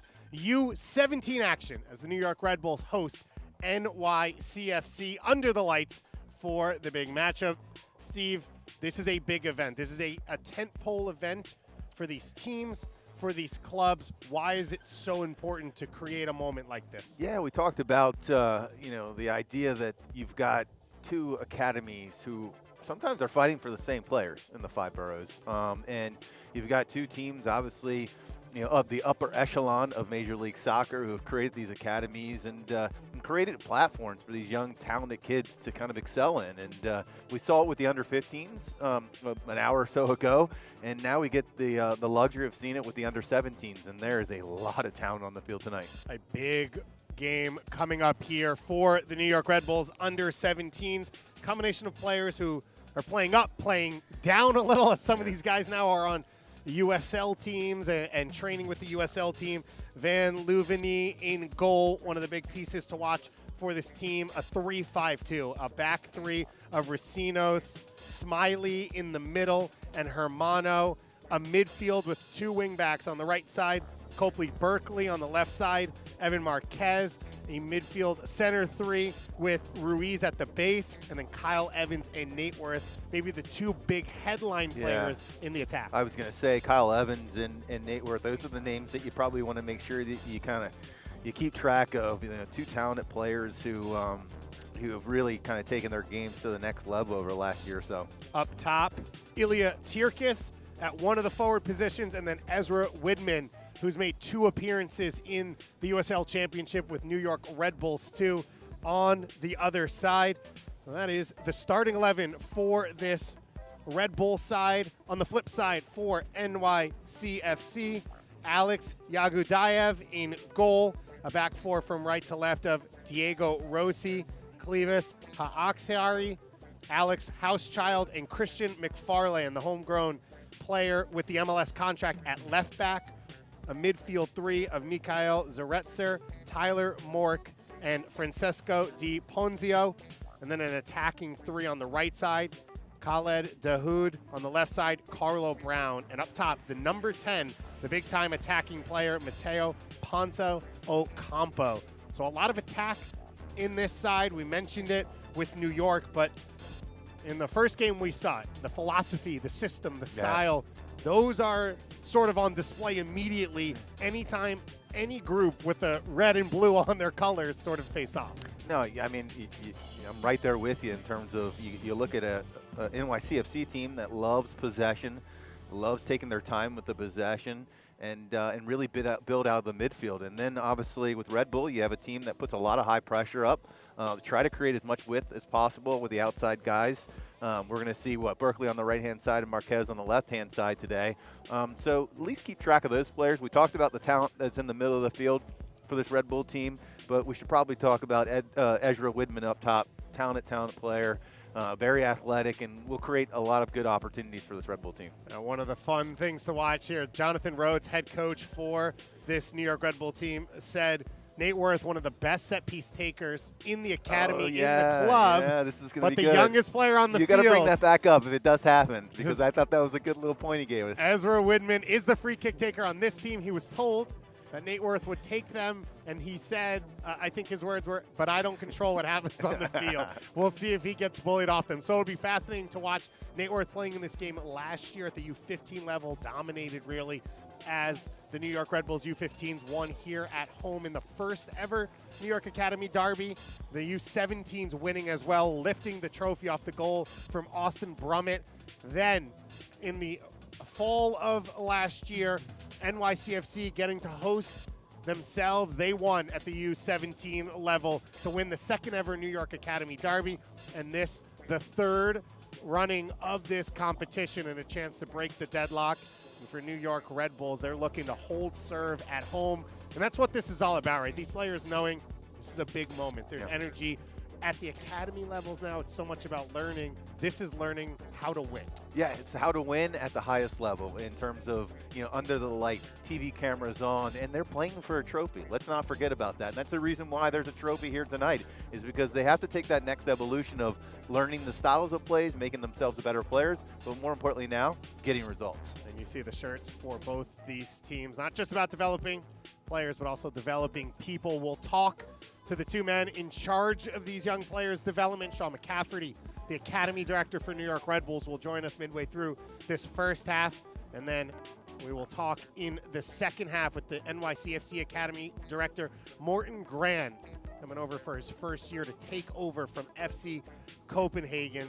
So a big match, a big moment for these two teams. Thank you to all of you out there for taking the time here on this Friday evening to join us. And it's really as simple as this.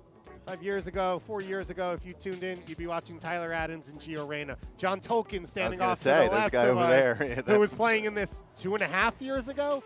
These players are right on the edge. For some of them, they're already in professional environments. The step isn't that far anymore. It's not that very far, and I mean, we have a direct link in the last 24 hours of two players like Gio Reyna and also Tyler Adams, who are playing at the highest level, trying to get our national team to the World Cup for the first time in 8 years. So it's just amazing to see. It's amazing that we get the platform and the luxury of standing here tonight and talking about these young talented players who we're going to hear their names for quite a few years going forward. And as we have said, a couple of these players already on professional contract. Christian McFarland spending the winter with the first team down in Florida for preseason. Mateo Ponzo Ocampo, as well as Hax Ari, both of them training with the first team. Diego Rossi trained with the first team for NYCFC last year. We've already mentioned Ezra Whitman and Smiley have already debuted in USL this year. The opportunity to play as an amateur player, still maintain your college eligibility. It's a complete game changer for these young players. And now I think one of the things Jonathan Rhodes said is, how do they take that experience and come down and be leaders at the U17 level? Yeah, I mean, it's important. You look at these opportunities that they get to play in a platform like this, like we talked about, but also have an opportunity of maybe going to the highest levels of higher education in this country, like a place like Georgetown, and it's a special treat for these young guys. And I assure you, there's quite a few college coaches watching this game right now as we speak, including a former one, a legend, Manny Schelscheid, off to our left, enjoying this one. The Red Bull, the entire academy set up out here to support. We mentioned John Tolkien coming on out to watch this game. Austin Brummett, who I said scored the winner, USL player for New York Red Bulls, out here as well. So the dignitaries are around. It's a big moment. The lights are on. New York Red Bulls in their white kits coming out here. And John's out here that he's just kind of putting some pressure on me, make sure that I say nice things about him on the radio when they're playing. I don't know how much longer we're going to see this kid around here, just so you know. He's a talented kid. I thought he might play. He seems like a guy who's just Kevin Durant style, always down for a kick-out. Yeah. Always down. Somebody give me some cleats. Let me get on there. Always down for a kick-about. You get a look there at Van Luvani, the goalkeeper for this Red Bull side. Yugudayev, the goalkeeper on the flip side for NYCFC, prepared and ready. It was a 2-0 win in the opening match of the day at the U15 level for the New York Red Bulls, and now we are ready to kick off at the U17 level as well. The 2022 New York Academy Derby presented by Adidas, U17 matchup. New York Red Bulls hosting NYCFC, a trophy on the line. And the biggest match up in the Northeast of the year is kicked off. David Goss and Steve Jolly with you for this one. 2 45-minute halves, all as normal. The ability for the coaching staffs to make 7 subs if they want to, but 3 windows to do it in. And immediately, New York Red Bulls coming out and pressing high. Oh, there's shock. How about that? A Red Bull team, whether it be the under-15s or the full team, or even Red Bull 2. A team that's committed to get high, put as much pressure as possible, try to win the ball as high as possible on the field. The New York Red Bulls wearing their white kits, as I said, NYCFC in their standard blues. Red versus blue, the age-old rivalry now in the New York area. You mentioned it in the open, these two teams, they compete for players, they compete for space, they compete for trophies, for games, bragging rights, for bragging rights, everything in between as well. So this is a big game that they're all circling I saw a couple smirks from those under 15s outside after the game, giving their NYC guys and friends a little smirk saying, hey, we got you this time. Rossi with the ball over the top. Headed away by Racinos. Excuse me, that's Smiley there with the clearance up the line. He came on for the last 6 minutes 2 weeks ago for New York Red Bulls 2 in the USL Championship at Miami FC. On the field with a couple full internationals, some big-time players, and Speedy Williams and Bolo Akinyode. And you've got Smiley coming on at 16 years old, ready to show off and do his thing as well. As Worth gets his first touch, can't get it under control. Opportunity to get out into the counter. Carlo Brown trying to find a teammate, loses possession. And immediately Racinos back on the ball. You mentioned that combination in the midfield of Kyle Evans, a 2005, a little bit older player, next to a young, talented player like Nate Worth, 2007 player. It's interesting to see that kind of difference between a year and a half and what it means in terms of their development. New York breaking into the box for the first time. Tierkis' shot is blocked. Worth gets a touch to it and kept in play in the end. You go to Ayev. I got to tell you, I'm rooting for Turkis tonight. It's an incredible story.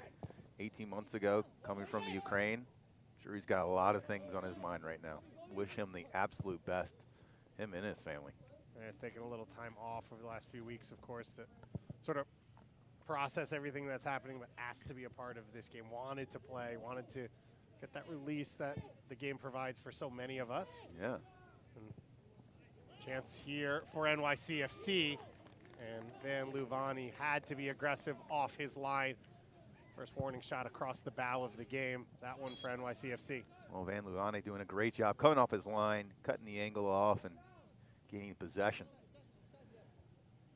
Good job there as NYC has some possession here, a good service inside the box, and as I mentioned before, Van Luvani off his line and swallowing that one up. So we saw in the first game, the New York Red Bulls U15s really jump on NYCFC, sort of push the tempo. It feels like this one, these two teams starting to feel each other out a little bit more. Yeah, that Red Bull team, the under 15s, did a good job picking up an early goal in the first 15 minutes. It really kind of helped settle themselves a little bit. Smiley with the long ball, intercepted by McFarland. Two youngest players on the field, Christian McFarland and Nate Worth, maybe the two biggest talents on the field. McFarland already on a homegrown contract and sort of shows you maybe the next few steps for Nate Worth. You see that kind of that evolution of, you know, playing with the U15s, the U17s, to a USL team or what's pro next. There's a natural order for these young, talented players. And NYCFC 2 will play their first ever match coming up Belson Stadium later this weekend, and a number of these players will train or be a part of or play for that team. As Nate Worth now stands over this one. We get our first opportunity. Not a shooting opportunity. Yeah, it's a little bit different, right? Whitman's got a better chance scoring in the box, so he goes in. It'll be Nate Worth to stand over this one. Youngest player on the field for New York Red Bulls. Curls this one in, drops in at the top of the box. Cleared away. Red Bulls trying to hold it in, they do. Opportunity in the box, bone-crunching tackle. And it'll be a goal kick. And that's what the captain Ruiz is out there for. I love it. Love seeing it. You see two teams and two players battling hard right here, and Ruiz with a really solid pickup, and unfortunately for him, NYC comes in at the very last minute and clears that one away as this NYCFC team not afraid to build out of the back and are able to spring forward here on the right-hand side. So Eric Ruiz showing a little bit of that bite that's kept him in the team. It's fascinating. We talk about, you know, the different teams, the under 15s and under 17s, who kind of goes up and who kind of stays back or whatever it may be, and it has a lot to do with development. You can see firsthand here, you know, the difference between a 13, 14-year-old and a 16, 17-year-old is almost night and day sometimes. It feels like a jump from a cat. This feels like a pro level game. It does. The size, the strength, the speed of all these players. And as we're saying, it's not that far off. It's half these rosters exactly have played at a pro level now. And I think you got to give like a guy like Nate Worth even more credit. Right. I mean, here's a player who's was born really in early 2007, and he's obviously developed a little bit faster than most kids, not only in terms of his ability, but his height. When he can stay in and battle in these kind of games. So Zarets are there at the base of the midfield for NYCFC. Maybe the most important piece in their team, as McFarland now has space down the left side. Pulls one back looking for a teammate. And cleared away by New York. It was Carlo Brown trying to get it under control. Christian McFarland already showing his threat down the left wing. I think he had maybe a better opportunity of kind of placing that ball right inside the 6-yard box and see if somebody could come up with it. Yeah, he was looking for a teammate rather than a dangerous area there. Put Carlo Brown in a tough spot, but you can see the threat down the left wing for this team. Housechild starting the attack. Rossi now stepping in from right back. That one goes a little too long, and the offside flag goes up here on Brown. The ball wasn't originally intended for him. Almost a dangerous chance. Rossi with a good ball here, and as you mentioned, wasn't what it's originally intended for, but he was almost on. It was just a step away. And it's incredible when you see these fullbacks. You see McFarland go down the wing, and then Rossi stepping in field and basically playing like a number 10 there. Yeah. You see the quality on both these wings, both youth internationals for NYCFC. So a huge part of their attack. Can we talk about it a little bit with the under 15? Sometimes, you've got some players that might be playing a little bit out of position what they usually feel comfortable with, only because, you're a coach and you want to get as many talented players on the field sometimes. And so there's a little bit of a learning curve for a couple of these players. Yeah, the big one, Copeland Berkeley, the right wing back for the New York Red Bulls, played as an attacking mid last week for this team, behind Worth and Evans in the depth chart. So playing at right wing back just to get on the field here today. A chance again now for Brown. Carlo Brown, an active opening segment and slid away in the end by Ruiz. You ask your captain to be a vocal leader sometimes, but sometimes you just need him to step up and make big plays. And you see here a ball served right inside the box, and at the very last minute, Ruiz following through and just clearing it away. Ruiz tracking that from the midfield. He's become quite the box-to-box midfielder for this Red Bull team. Again, one of the older players, a 2005, with a lot of experience. Broken into the starting lineup as Sammy Williams has taken over as the starter at the USL level. Speaking of talented players. So Ruiz has now elevated to that starting spot, and Sammy Williams, I think, played 350 professional minutes over the last 2 weeks. So unavailable for this one, and Ruiz, a bright start to this game for this New York Red Bull side. YCFC playing to their strengths right now in possession. Rossi with his bat facing his own goal. He'll turn upfield. Beautifully done there from Diego Rossi. Chase down, and who else but Ruiz to close it off. Yeah, I think that one of the things that you see right away is just the pace of play. It's just at such a high level here. You've got players who, even defenders who have so much confidence with the ball at their feet, patient, trying to keep possession. And again, not afraid whatsoever to get into some solid tackles. And Ruiz sort of trying to lift the level for his team. And that responsibility, you see Tierkis with the slide tackle. New York wins the ball back. Evans laying it off for Whitman. Weidman trying to get upfield. It'll be another free kick quickly taken by the Red Bulls. Tierkis flicks this one on and cleared away. And it, Smiley steps forward, able to keep possession.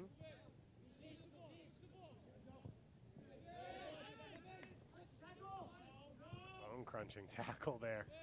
This game getting after it. It started. Getting after it. I'd love to see Red Bull kind of settle themselves a little bit. Maybe dictate a little bit of pace of play, keep possession a little bit, try to create some width. Are they allowed to do that? Red Bull loving to cause chaos and get direct, and an opportunity here. Oh, well, here's our opportunity to see who steps up to this one. Haxari called for the foul right on top of the 18.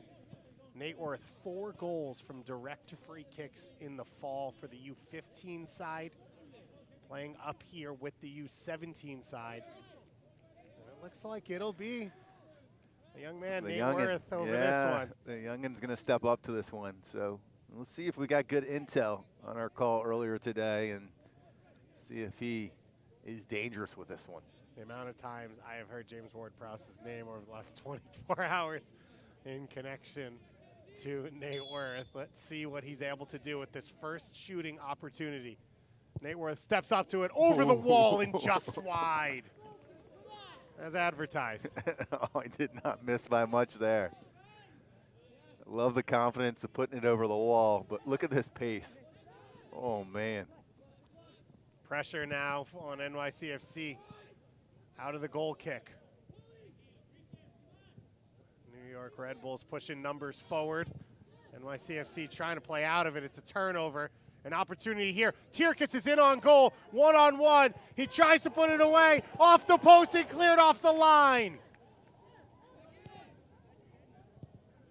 A chaotic opportunity. Tierkes, no angle, hits the post.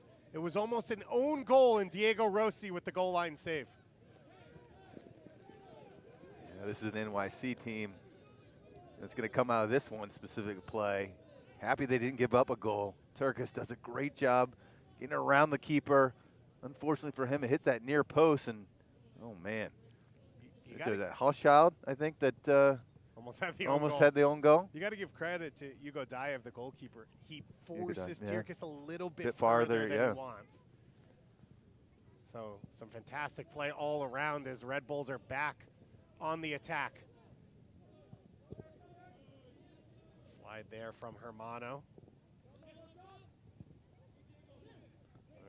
Rather than calm down, Red Bulls have just ratcheted up the tempo on everyone on the field. Yeah, this is what I'm talking about. This is where Red Bull usually excels. Tierkes with a shooting chance is blocked. Knocked back there by Marquez. And now a ball over the top from Mateo Ponzo Ocampo. Brown pushes it wide for Dahoud. And a tackle from Worth. Red Bulls looking to go in the other direction. Good 1v1 play there from Whitman. And it's finally knocked away.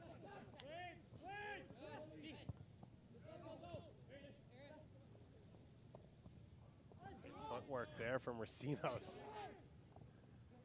Now NYCFC trying to play through the pressure. No quarter in this game. There's nowhere to hide for these young players. Yeah, you know, there's a lot of talent out there. And one of the special talents is Ezra Whitman up top, number 90. I mean, he's definitely a game changer. I guess if there's any kind of constructive criticism is you know, can he stay mentally focused for the entire 90 minutes? Because he's going to create a chance or two. Talented player. Yet again, another opportunity here for Red Bull with a set piece. You're one of their fans. You want them to try to capitalize at some point on these.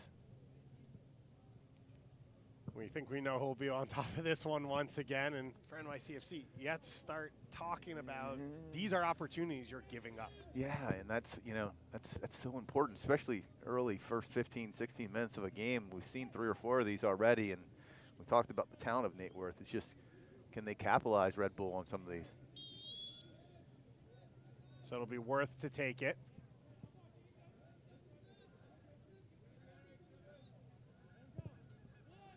Played in, knocked away by NYCFC.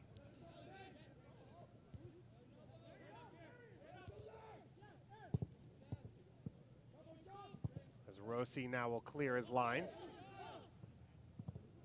Ruiz will knock it all the way back.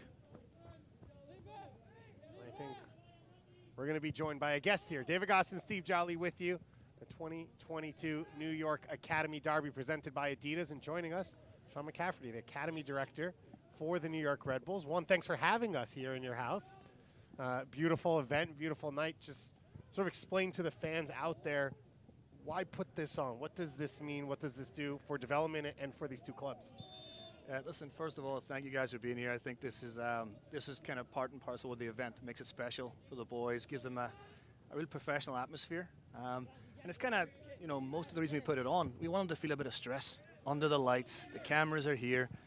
There's a bit extra on it. Not the trophy, but if they want to one day walk out at Red Bull Arena, then they have to be able to stand up and be counted in nights like this. You look at these situations, and we earlier had the under-15s, and then we saw some of the younger academy teams here supporting the team. Just kind of give us a little bit of perspective of what it means in terms of the entire, not just the under-15s playing early, and not the under-17s playing in this experience, but the entire academy program in itself being able to experience this event. Yeah, listen, for us, it's part of our DNA as a club, right? I mean, we are New York Red Bulls is all about young players coming through. I mean, you look at Tyler Adams, you obviously look at Sean Davis, Alex Mule. I mean, the history of this club of developing top young players is phenomenal. And it's just, honestly, it's a culture that's there. Yeah. Everybody that's here, I mean, you got John Tolkien here watching the game, which I love, former Academy player. But that's what it means. Like, the alumni love it, and they come watch who's the next one. You know, young Nate Worth on the ball right now, you look at it and you're thinking, is he next, right? Daniel Edelman we had, in the last couple of years. So this is motivation for them. The first team staff were here too, and obviously, as Worth to the far post, knocked away. Second opportunity here for the Red Bulls, goes wide. And also, that's what they get to see. Gary Lewis, our second team coach. You saw our goalkeeper coach, Yuri, Burnt. These lads are playing for contracts. Yeah. Make no mistake about it. We tell them all the time, you never know who's watching. And especially the lights are on now, it's live stream. Bring your best game. Bring your best performance. One of the big pieces last year for the Academy in growing was this game. We also know that you put together a new program to help players get to training, to sort of pick them up, to try and bridge the gap to what makes it hard for players. What are the things that the New York Red Bull Academy is most excited about that have developed this year, and sort of what are you looking forward to?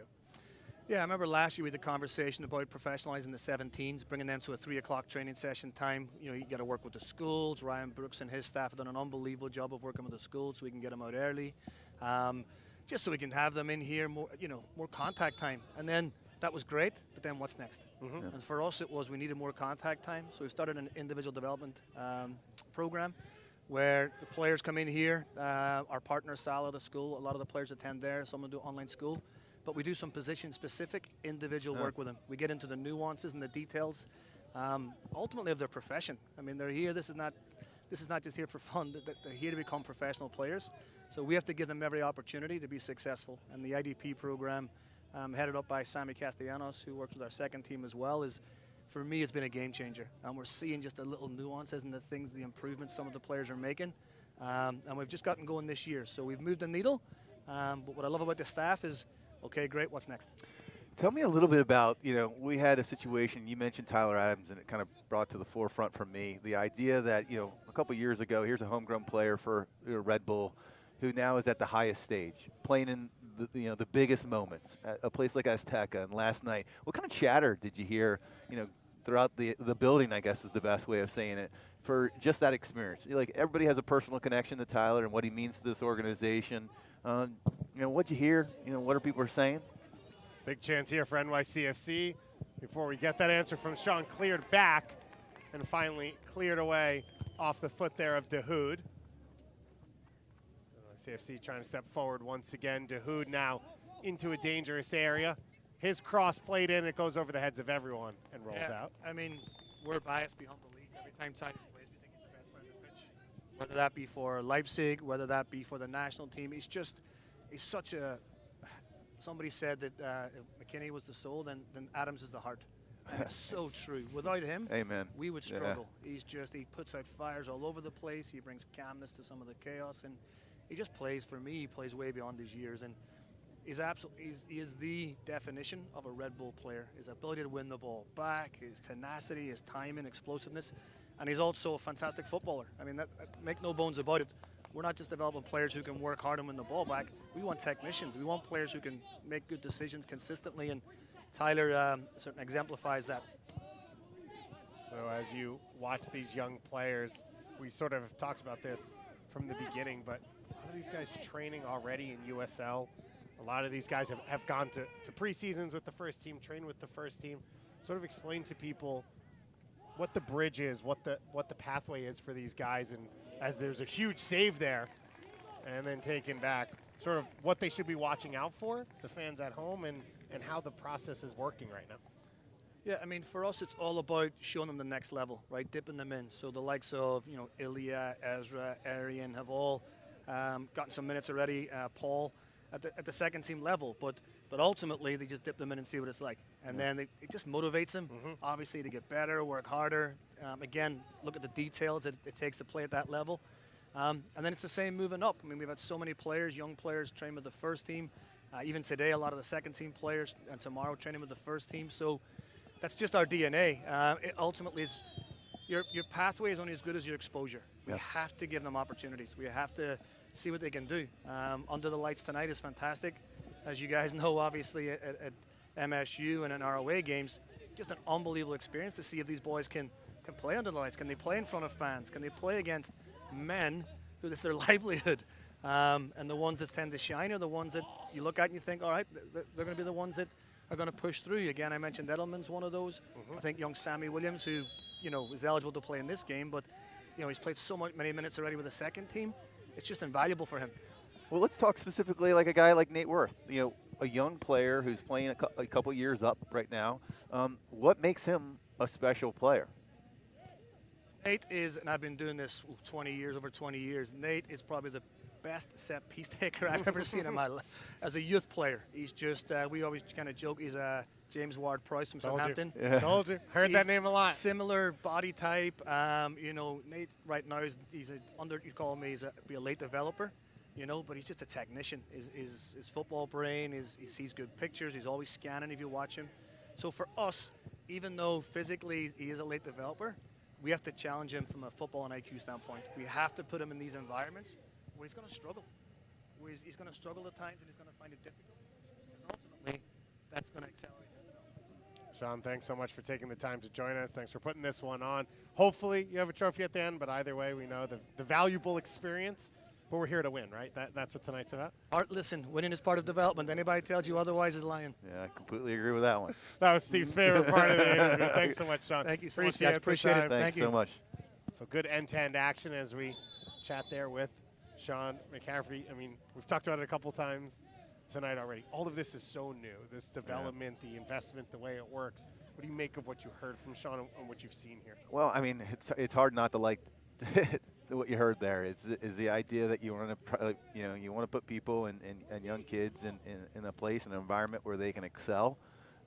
You're talking about being better soccer players, but knowing the culture that I do know relative to Red Bull and being around them for a very, very long time, I will tell you that they're all about developing young men and people as well. And so, this is a situation where on the academy side, they're trying to put these kids in stressful positions and seeing if they kind of rise to the occasion. And we saw the under-15s, both sides, the NYCFC team and the Red Bull team, kind of take their game and and that stress level to another level. And you see here just the pace of play. You can see, sometimes things aren't going well with the touches, but you can see the urgency, you can see the energy, and that's the next evolution. It's not just effort. It now becomes, okay, can you calm down a little bit? Can you know when to slow the game down a little bit and keep possession?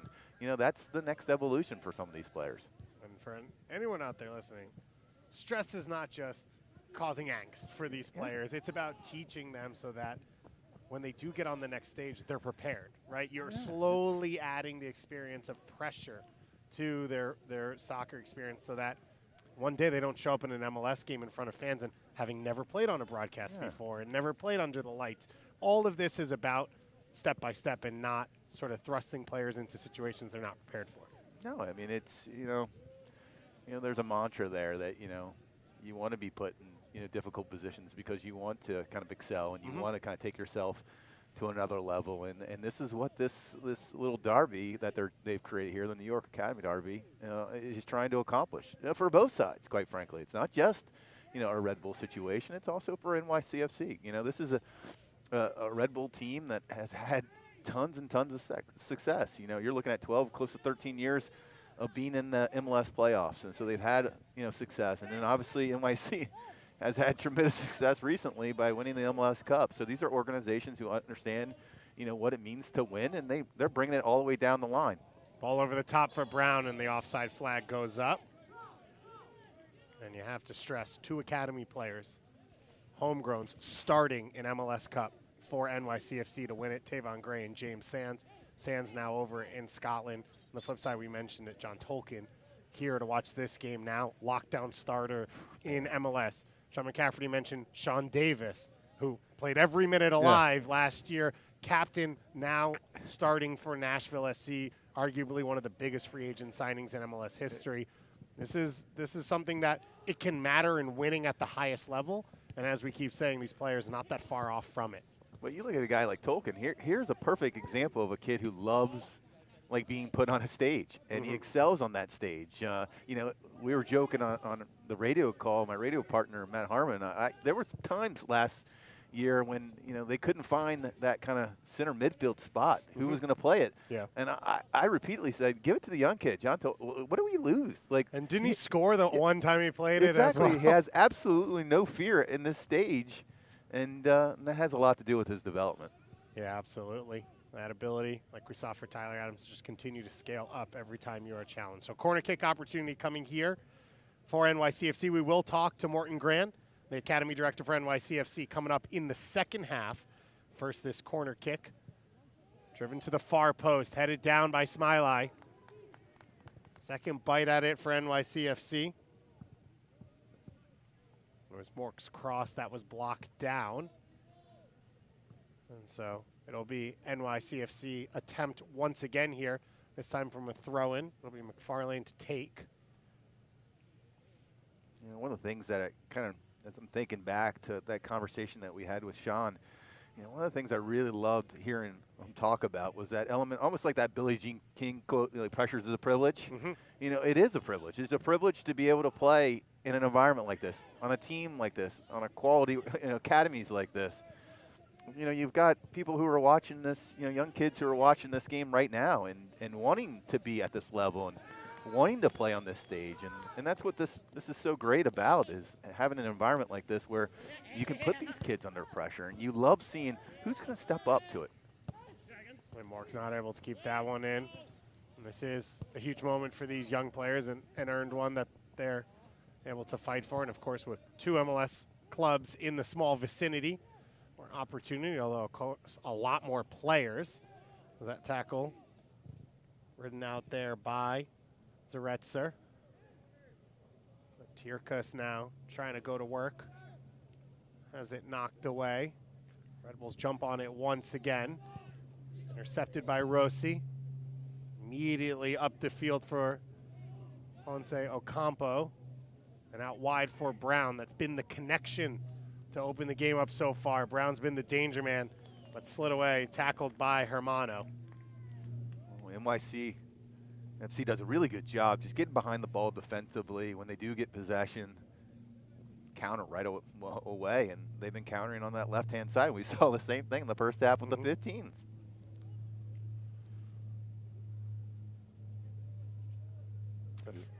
I'm sorry, I was going to say, I think you'd love to see this Red Bull team be a little bit smarter in that final third in terms of maybe open the defense up a little bit, taking some earlier shots, because NYC is really packing it in defensively right now.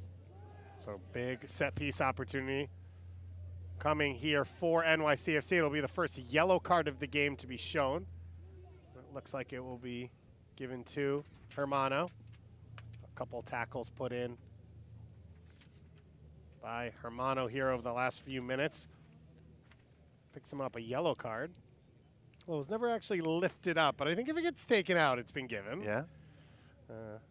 I'm not a referee. I would never subject myself to that, so it can't be officially correct. But we have people that we can ask. But you can see there from Hermano. A little late coming in. And you see DePonzio sort of put down on the ground, and he'll be him standing over this set piece alongside Ponzo Ocampo.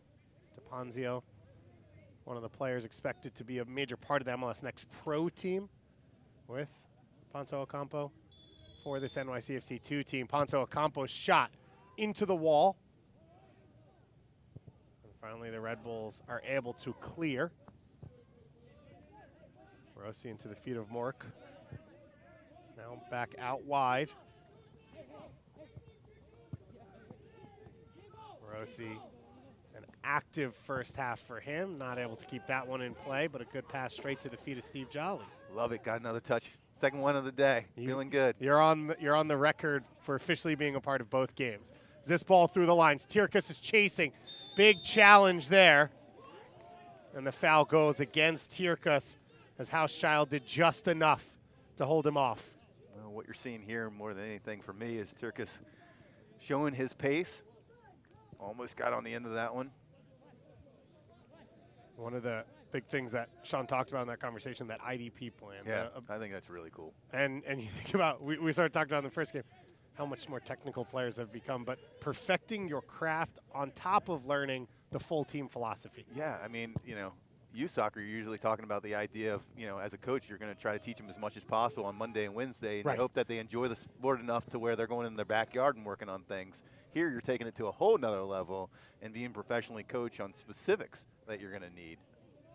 Yeah, so those players that have, every player has a program, but some players coming in on additional days to add to their practice, to work one-on-one with a coach, a positional coach, about the keys. How do you shape your body as a wing back so that you're going upfield in the right way, half turn, your touch, how are you reading the ball in the air, all the little things that have sort of at times held young players back from this country and being ready to play at the next level against international opposition. I have no shame in name dropping right now, but my favorite player in the history of U.S. soccer, Tab Ramos, I played with in New York, and he reiterated that time and time again as our captain, the difference between a good and a great player is those small things.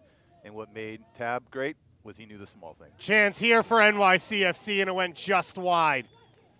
Big opportunity. Brown creating once again. DePonzio with the opportunity on his left foot. And just sweeps it a few inches wide of the far post. Yeah, he didn't miss it by much. You could see that that was where he was trying to put it in that far post. And fortunately for Red Bull, escaped one there. Well, you bring up Tab. That it's such a great example of when there was a high proximity of good players who were playing a lot together. All of a sudden, Carney develops 5 national team guys. Yeah. Now you've got 30, 40 atmospheres like that across the country to develop players where they can be challenged. An opportunity like this for the best players in the region to play against each other in a high-level game and just continue to get better. Without question, and it's a great example that you just kind of alluded to. You think about a kid from Uruguay coming in, he didn't know really anybody, comes into Carney and excels with the Tony Miolos and John Harks and the likes. What if a guy like Tab Ramos came into an academy situation like that? Think about that for a second. Or that kind of blows my mind a little bit. Or a kid like Tab that grew up in Kansas City and couldn't find players like Tony Miola and John Harks to play with. Now SKC can sort of put them all together and give them an opportunity. Set piece coming here, 35th minute. Opportunity for NYCFC to the far post, headed across goal. Not able to find the frame, and it'll roll out for a goal kick, but another dangerous chance. NYCFC, they hung tough in the first 10, 15 minutes, and now they're slowly starting to find some opportunities. Yeah, he's going to want that one back. A missed header, but you can see NYCFC is creating a lot of solid chances, and you get the feeling that although there's only 10 minutes remaining here in this first half, that something might fall sooner rather than later. There was Hax Harry there, the center back coming forward. Red Bull step in, win that one back. And an opportunity. Tierkus down the side, and Whitman puts it in. The Red Bull way on the back foot, no possession, and they're able to pick it up in the turnover, and all of a sudden, They are in on goal. Ezra Whitman with the finish. Ilya Tirkis with the assist. Well, you love seeing both your front runners being involved in the first goal. Tirkis with a great ball right there on the 6-yard box, and it's Ezra who puts it away. What a great goal.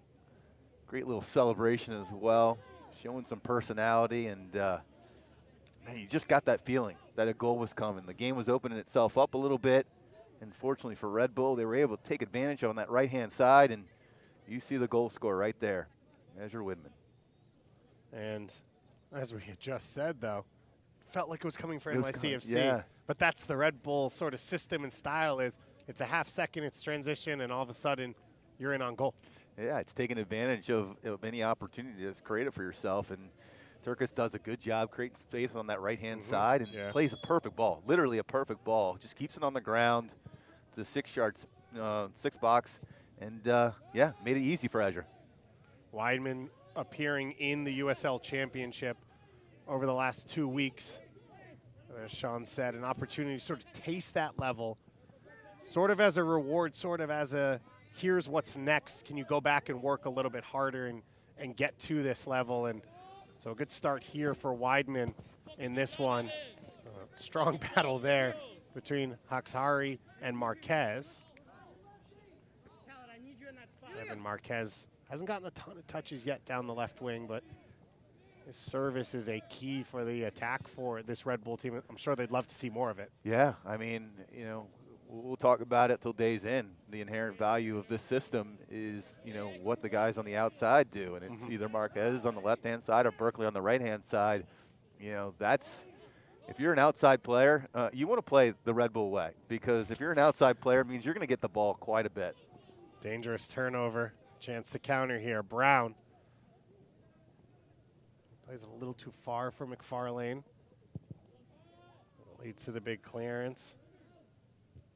Can't forget Van Loo, Vani. A big save while we were talking to Sean that kept it level for New York Red Bulls.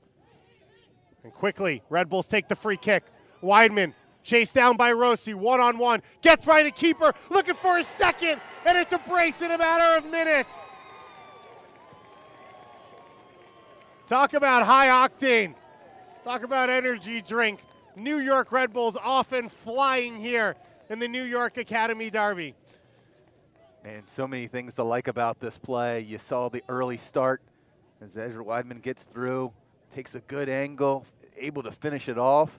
A lot of credit to Ezra to stay on sides and to finish this one off, but man, I wish I saw who took that early free kick. That was a great play. I would say it was Evans or Worth, but they look very similar. I know. It's hard to tell. And we'll get official confirmation on the assist. It sounds like it was Kyle Evans. Well, there you go. Switched on, ready to go. Senior, yeah, wily midfielder, smart with his decision in terms of playing the quick restart. Coaches love that, don't they? The classic 16-year-old veteran on the roster. 37th minute, 39th minute. So 2 minutes apart. 2 goals for Weidman. He's an October Lieber birthday. He's obviously a very smart guy. None of that means anything to me, but I'll believe you because it means nothing to me. Oh, real boom bust right now for NYCFC. They were knocking on the door, creating chances. And then in an instant, in a flash, all of a sudden, New York Red Bulls take a 2-goal lead. The Red Bulls continue to put some pressure on here. Smiley pulls it over to Racinos. Racinos is good, breaking through the lines. A few blue shirts around him now. Racinos drops it back for Marquez. Ruiz gets it under control. Marquez all the way back to the keeper. Talked a little bit earlier today with the under-15s about how Simon Nee, their coach, like really knew the players, and when we spoke to him, really kind of accented like, "Hey, keep an eye on this player, this player," and it was like to the player. And you look at Jonathan Rhodes, who had the same conversation with you, and said, "Hey, you know, Ezra Whitman is a game changer. We just need him to be that game changer and not tune himself out." And Rossi pulls it back across the box. Back to Rossi out wide, flick to the far post, and headed in. NYCFC get halfway back with their first goal of the day, and who else but Carlo Brown. Well, well-deserved. A player who's been involved and engaged in most of the action here. It was built up on the right-hand side. You thought that maybe there was enough numbers for Red Bull, but Rossi with another incredible pass, throwing it to that back post and allowing Brown to finish that one off. A good response by this NYCFC team. I think everyone, including DeHood himself, thought he was going to shoot that initial chance. You see bodies going to the ground, then it goes back to Rossi, and that's how Carlo Brown maybe found himself wide open on that far post. Rossi does a good job. We've seen this entire first half of a young, talented player who has a lot of confidence with the ball at his feet, playing on this back right side. Good example right there as he gets him out of a difficult situation here on the sidelines. Intercepted there. Dangerous pass, so for NYCFC. An up and down 5 minutes. Looked like they were going to take the lead. They go down 2-0 in 2 minutes. And then they get halfway back with that goal and maybe steal the momentum here going into halftime. Well, the energy has definitely picked itself up over the last 10, 15 minutes. And you love seeing the goals and you love seeing the response of NYCFC. It's just a fun game to be a part of. Marquez with the early ball down the line. Whitman can't control it. And Rossi once again beats his initial man. He seems to just, sometimes when you see a guy break the press comfortably, it's like they enjoy the pressure coming at them. Yeah. Rossi feels like one of those guys. It's almost like he kind of looks back after he beats somebody and says, it was inevitable. Yeah, you want to press me again? Yeah. See what happens to you. Hermano now taking a little bit of space. Got a little swagger. Love seeing it. So you got a couple minutes left in this first half. Jose Jimenez, the head coach for NYCFC, what's he thinking? What's his staff sort of going to focus on at halftime for his team? Well, I think the first thing he's going to do is just be positive in the sense that, how the team responded in terms of that second goal. You've always kind of try to focus on some positives. Obviously, they can be a little bit sharper in terms of making sure that they don't leave guys open like Turkis and Whitman in dangerous spots. But, overall, I think this NYCFC team is a dangerous side. And I feel like there's absolutely no chance this is a game that's going to end like a 2-1 game just because they're going to be creating chances left and right, both sides. They just need to be a little bit sharper defensively and to be a little bit better in terms of keeping possession right there. But, this is a good side. They've done a really good job, sometimes building out on this right-hand side with Rossi, but also on the left-hand side with Brown. Onse Ocampo there. Not able to keep the ball, but his team back in possession, charging forward. On the flip side for Red Bulls, for Jonathan Rhodes, what's sort of the message to his team? Well, I mean, you've got so much, dangerous talent up top. You just try to get them the ball as much as possible. I think they need to be a little bit sharper. I know we joke about the Red Bull way going kind of north-south, but where the Red Bull system really kind of works is maximizing that width and taking advantage of guys like Marquez on the left and Berkeley on the right and being dangerous that way. We talked about, Nate Worth and set pieces. You want to get the ball wide and you want to get the ball high because if you're not going to play it through and get, opportunities on goal, maybe you get fouls, and next thing you know, you got a guy like Nate steps up and taking free kicks. Chance here for NYCFC in the box. The shot goes just wide. Inches from tying it in the dying moments of this first half. NYCFC players holding their head in their hands after that one. Well, we told you this NYCFC team was going to create more opportunities, and again, it's Carlo Brown where the ball kind of falls to him a little bit here. So he gets a little bit deflected and goes right to him, and man, he's going to want that one back because he just misses it far post. So it'll be a minimum of 3 minutes of stoppage time being flashed by the fourth official as that shot goes just wide. And wow, the momentum of this game back and forth as the sun sets, and we are here Friday Night Light style for this New York Academy Derby presented by Adidas. Mork looking for a shot, and he puts it into the hands of Van Luvani.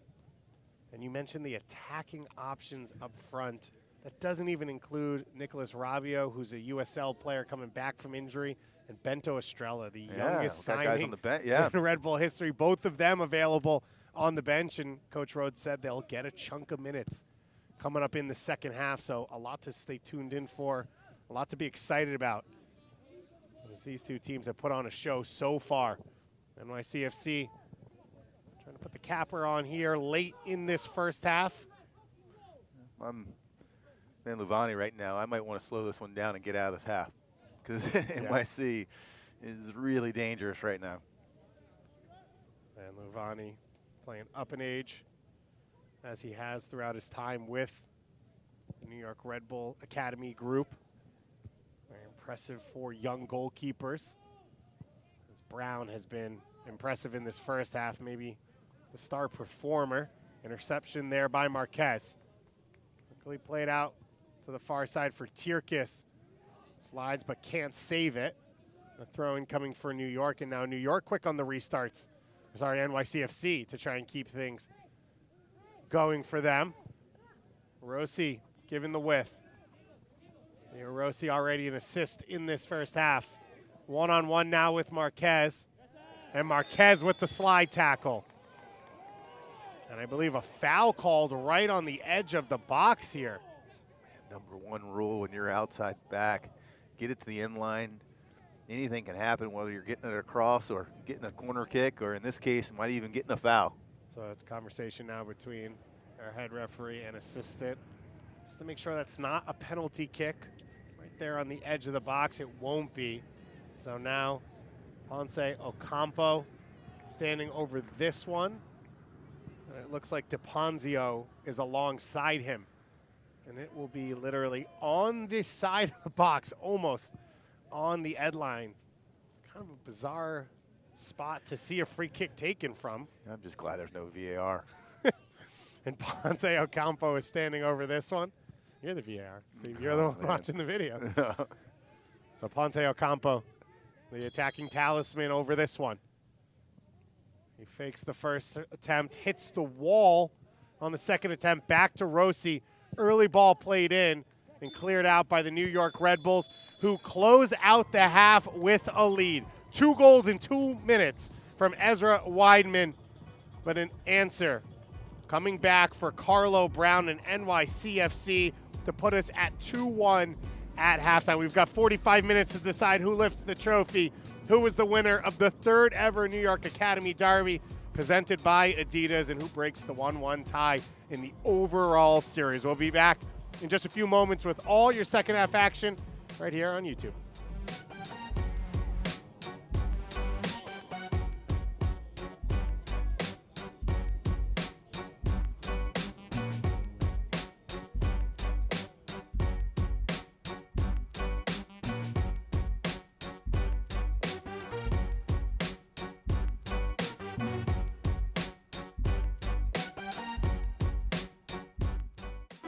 We saw the possibilities, that what's best for the athlete must be better for the planet.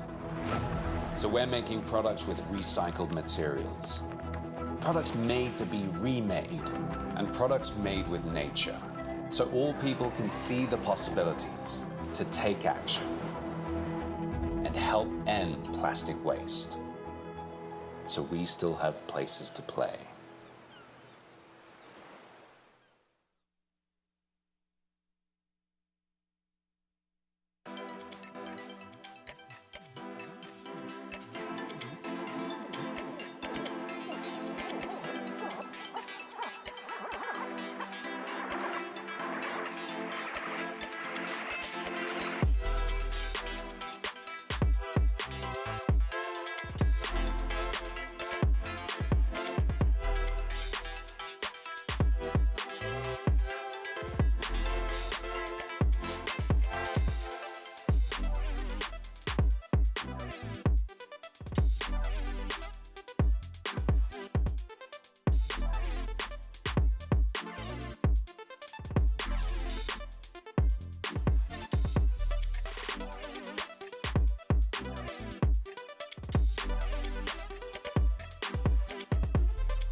been quite the Thanksgiving for a lot of people around the globe.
David Goss and Steve Jolly with you from the Red Bull Training Center out in New Jersey for the 2002 edition of the New York Academy Derby U17 level.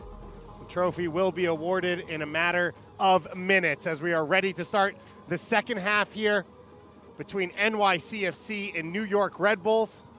Both teams back out on the field and ready to go as we take a look at the first half highlights. And Steve, a lot of tenacity, a lot of energy right out the gates. NYCFC banged on the door, and the Red Bulls were able to break through first. Yeah, well, this is a Red Bull team that we've talked about, like set pieces are going to be big, but what's more important right now, not only just, the tenacity, but it's, the big-time players making big-time plays, whether it's Ezra Whitman, who's made 2 goals tonight, or a guy on the left-hand side for this NYCFC team, Carlo Brown, who has come up big time and time again. And here, the big opportunity. Tierkis wins it back, puts it across, and Weidman able to finish it off. Well, Ezra Whitman in a perfect spot. You got to give credit to Tierkis, who waited that pass right inside the 6-yard line. And Whitman definitely deserves to get some credit there for the finish. A lot of credit for Kyle Evans, who gets the quick restart, frees Ezra Whitman up, and finishes it off. These were 2 minutes apart for Ezra Whitman and New York Red Bulls. And it felt like maybe NYCFC would go away. Oh, no, not at all. Chance here. Maybe the star of the first half, Diego Rossi. If it's not him, it's this man, Carlo Brown. He created chances, and he finishes this one off. Well, there's been a lot of options and a lot of opportunities on that right-hand side because of that one man, number 7, Diego Rossi. Chips the ball over. Easy enough for Carlo Brown to finish that one off. And that one in the dying minutes of the first half, the 42nd minute. NYCFC, a couple good looks after that as well. So we are ready to go for the second half here from the Red Bull Training Center. No subs so far for New York Red Bulls. Van Luvani back in goal. A back 3 in this 3-5-2. Smiley, Racinos, and Hermano. A midfield 3 of Eric Ruiz, Kyle Evans, and Nate Worth. The left wing back, Evan Marquez. At right wing back, Copeland Berkeley. And then up top, Ilya Tierkis and Ezra Whitman, the man with the 2 goals so far. Who stood out for you the most in that first half? On both sides, so much talent. I mean, you look at guys like Nate Worth in the middle. I think Kyle Evans, as being an older player, has been smart in the midfield. You got to give a credit to Ezra Whitman, who's finished off his chances. But I think Turcos, has really done a really good job on that right-hand side. And obviously with NYCFC, it's all about Diego Rossi on the right, back right, and then Carlo Brown up top left. And for NYCFC, Alex Agudayev in goal, remaining in this second half. Diego Rossi, as we said, the star at right back. Clevis Haksari at center back, and Alex Housechild. Christian McFarlane, the homegrown signing, at left back. Midfield 3 of Mikhail Zaretzer, Francesco Di Ponzio, and Tyler Mork. And then the front 3 across the attack, Carlo Brown, the man with the goal. Mateo Ponto Ocampo, who's created a ton of the opportunities, and Khaled Dahoud. On the flip side for New York Red Bulls, they do make a halftime substitution here, and it looks like Nicholas Rabiot will check in at the forward position. He'll do so in place of the 2-goal scorer, Ezra Whitman. So a big change there for the New York Red Bulls. You talked about the attack. They've got options. Well, man, they've got some options, to say the least. And Ezra Whitman, who, I guess at the end of the day, he did his job. Stepped in for 45 minutes, scored 2 goals, and now gets to relax and encourage his teammates on. Ezra Whitman spent some time with the USL team, as we said. New York Red Bulls 2 this year. Rabiot last year made 6 appearances for the USL Championship side. Still working his way back from injury. Yeah. So only earmarked for 30 to 45 minutes from Jonathan Rhodes. So pushing it a little, but giving him the chance from out of halftime. Yeah, I mean, we knew he was going to step on and get some quality minutes. We didn't think it was going to be probably 45 minutes of total minutes, but now he's got a great opportunity here to get some important minutes for himself as he kind of works himself back from an injury. 18 players rostered for these two teams, 7 subs available. So every player could appear if the coaches choose to. You get 3 moments to do it in. Obviously, that one for Nicholas Rabiot coming at halftime. So New York Red Bulls still have their 3 moments there if they want to use them. I mean, for me in the second half, I just want some of the same as I got in the first half, to be honest with you. I mean, it was just really good soccer. You know, talent, you know, stepped up and we're big-time players. And, you know, what makes this such a difficult situation in terms of trying to figure out, you know, who's going to be the player that kind of puts this NYC team back in a scoreline 2-2, or is it going to be Red Bull who continues to push forward and create some dangerous opportunities?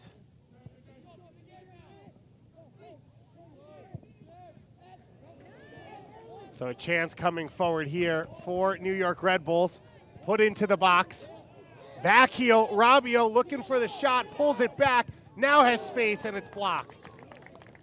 And a correction to my earlier report of the substitution. It wasn't Ezra Whitman coming off. It was Hermano, the right center back, coming off for New York Red Bulls in place of Rabiot. So an attacker for a defender here. So even more attack. Rabiot, his first big opportunity. And now the corner kick cleared away. Ruiz, the captain, down the left side, and Marquez in an offside position. So we'll look to see here for New York. Does that mean a bit of a formation change coming? I think they might have gone to more of a 4-3-3. Orsinos and Smiley, the 2 center backs, still left out there. Forget Copeland Berkeley playing at right wing back tonight, more of an attacking midfielder himself. Yeah, this is going to be interesting as it kind of plays itself out, because you know we're looking at it now and it looks like they just kind of dropped Ezra Whitman more of like a attacking center mid spot. Opportunity coming here for NYCFC. Brown puts it across, the shot blocked by his own teammates, still alive in the box. Ponzo Ocampo looking for an opportunity. Dahoud has it cleared away, and McFarlane's shot is blocked. Slid away by Ruiz to save the corner kick, but chaos in the box here. Well, chaos in the box, and it looks like it was a great save there. Menloance. Knocked away. Now the Red Bulls looking to go on the counter. What we saw in the first half was the Red Bulls, they can jump quickly. Yeah, well, Luane's in the right place at the right time, and sometimes that's all you really need. I mean, again, we said, you know, if anything that we want in the second half is the same as the first half. Well, we're getting it already here in the first 5 minutes or so, and it's a lot of action and a lot of creativity right now by NYCFC. Rabiot can't keep that one under control. NYCFC looking to break through once again. That one intercepted.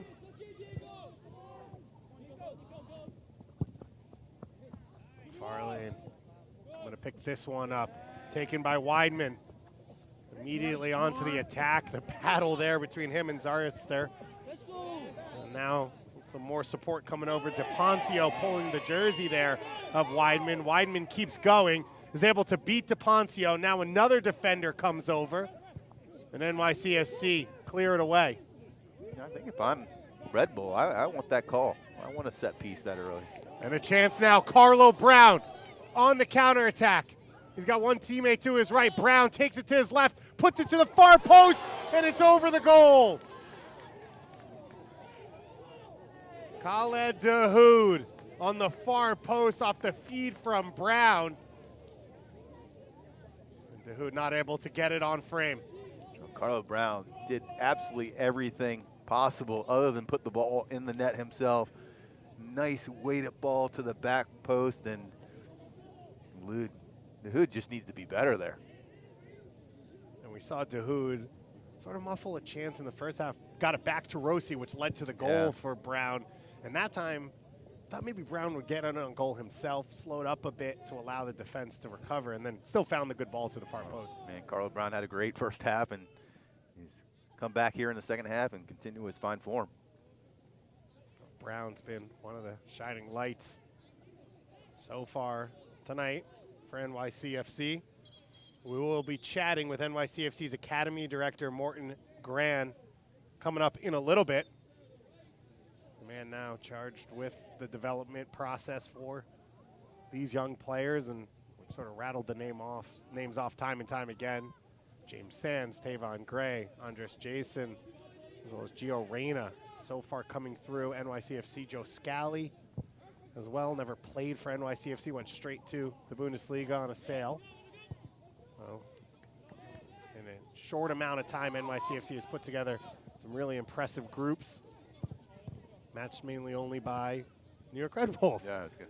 Philly Union, FC Dallas, but for the Red Bulls, we've already had Tyler Adams maybe reach heights that no other academy graduate in MLS history has made. You look at Caden Clark already being sold to Red Bull Leipzig, coming back for the year. We've talked about how short it might be for John Tolkien, who's learning how to cook steaks, I heard, at his home, learning how to cook in general, because he may not like that food when he gets over to Europe, because it feels like it's going to be sooner rather than later. It does seem like that. If he keeps on doing what he's doing on the at Red Bull Arena, might happen sooner rather than later. Marquez drives this one to the far post. The volley on the far side. And one of the things that I think is interesting, and we talked with Sean in the first half, and we talked about IDP and player development and all this improvement, is it's not just going to be about these two clubs. You look at Derek Etienne winning an MLS Cup and going and playing well. Alex Muil playing for Nashville. Now Sean Davis.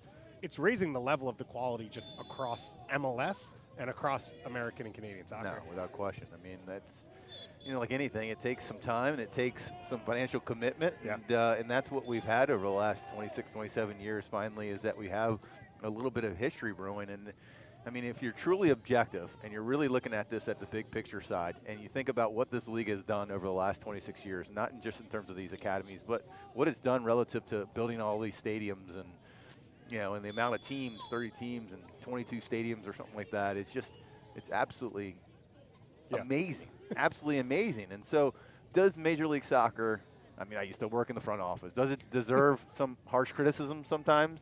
Most definitely. But in saying that, let's try to take deep breath every once in a while and realize what is being developed, the players that are being developed, the league that's being developed, and know that we finally got to a point that we're creating players that can step into an Azteca and not be overwhelmed. Right. Or play for Mexico. Exactly. Julian Araujo's case. Go. And maybe Efra Alvarez. It is a whole new era. You look at all these teams now, you've got other nations coming to scout players. John Murphy, captain of Red Bull 2 in Ireland Youth International. These countries are coming to scout here, the talent here, and huge opportunity coming for NYCFC. Put another one on the board and try and tie this one up. Low-driven ball, knocked down in the box, and eventually taken by Van Loo Vani. I believe a yellow card was given towards the end of that play to Racinos. We're going to get it confirmed from the officials. But yeah, the investment, could you imagine a 30-person soccer stadium in Nashville, Tennessee when you first came into the league? And, teams building stadiums for their two teams and academies.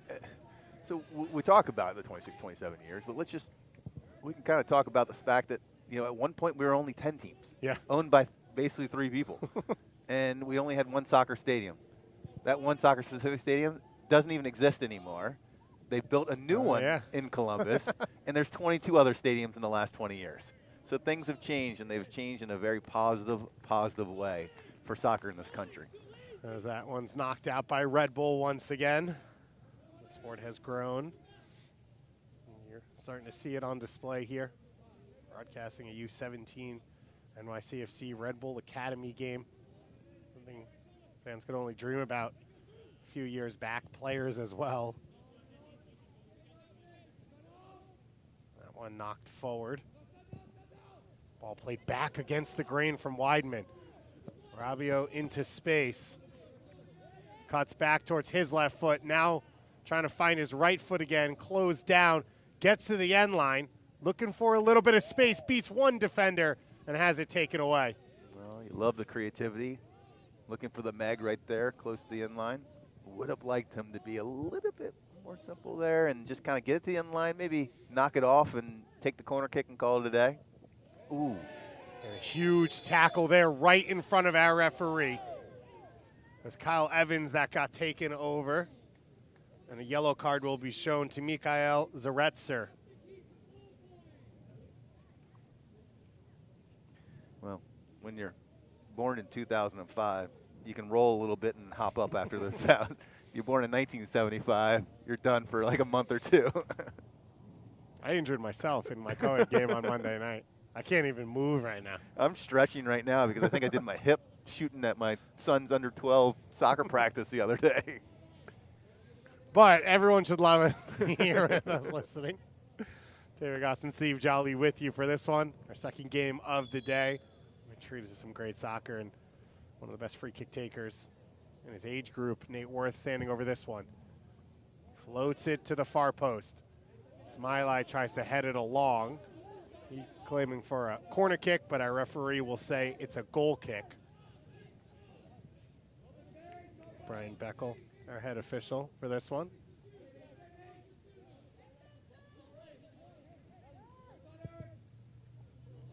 NYCFC goes long here. So Steve, we saw Red Bulls come out with intensity. NYCFC grow into the game, start to create chances. Then Red Bulls jumped with 2 goals, and NYCFC, the late goal in the first half. What have you thought so far about this opening stanza of the second half? Well, I think in the first couple minutes, NYC did a great job just creating some legitimate chances, and unfortunately for him, they didn't capitalize on Daoud on that right-hand side when Carlo Brown served a great little ball across the box. You know, again, I'll tell you that, you know, at the end of the day, all we want to see in the second half is the same thing we saw in the first half, and that's creating a lot of opportunities, and I think we're going to see it. The game's going to start opening itself up a little bit. You're going to start seeing, again, some more substitutions, which we're going to see right now, and, you know, it's just, you're going to just see guys who know that they're going to be playing for 15, 20, 30 minutes, and they're going to put it all on the line right now. So Khaled Dahoud coming off in his place. It looks like Gianluca Armellino will come on like for like as a winger on that right side. And in the meantime, we'll have the Academy Director for NYCFC, Morten Grand, joining us here on the broadcast. Morten, thanks so much for joining us. Happy to be here. So Morten, you're a new arrival to the United States, so welcome for starters. Thank you, appreciate it. We'll do the second half of the interview in Danish, so don't worry about that. Just for you. Det lyder godt. Oh, no. No, don't I you couldn't dare. even make a Don't you joke. dare. It's not even one of those languages where you're like, oh, I know how to say thank you. But Morten, as this ball's played through for Tierkis, the offside flag goes up. Obviously new with this academy. Sort of give us an idea for you, though, from the outside, what drew you to this project, and sort of what do you see in the academy setups in MLS and for NYCFC as an outsider? Oh, that's a big question. Yeah, it's correct. I come from Europe. I was head of the player development in FC Copenhagen. I was there for 10 years, and the project here is of course the high ambitions that the club has. From all the conversations we had initially before I was hired, the sporting director and the management was giving me a good idea of what the project was, that the academy has a big role to play in the club. As we've seen already, we have had players coming through. So just the fact that the club has a lot of ambition, of course, the link to CFG and the broader perspective is also very intriguing for me. So yeah, you're right. I just arrived 1 month ago, so everything is quite new for me. But a night like this is fantastic, and when I compare the level of what I see for the 2 games today and what I'm used to back in Europe, the level is high, and I'm very optimistic. What does an event like this mean for youth development as your club looks at it and says a New York Academy derby, the broadcast under the lights, sort of building the event? What does it do? It's key. It's key. We wanna challenge our players as much as possible, and opportunity here for NYCFC. Pull back in the box and knocked away. Yeah, we want to create as many possibility for this kind of setup.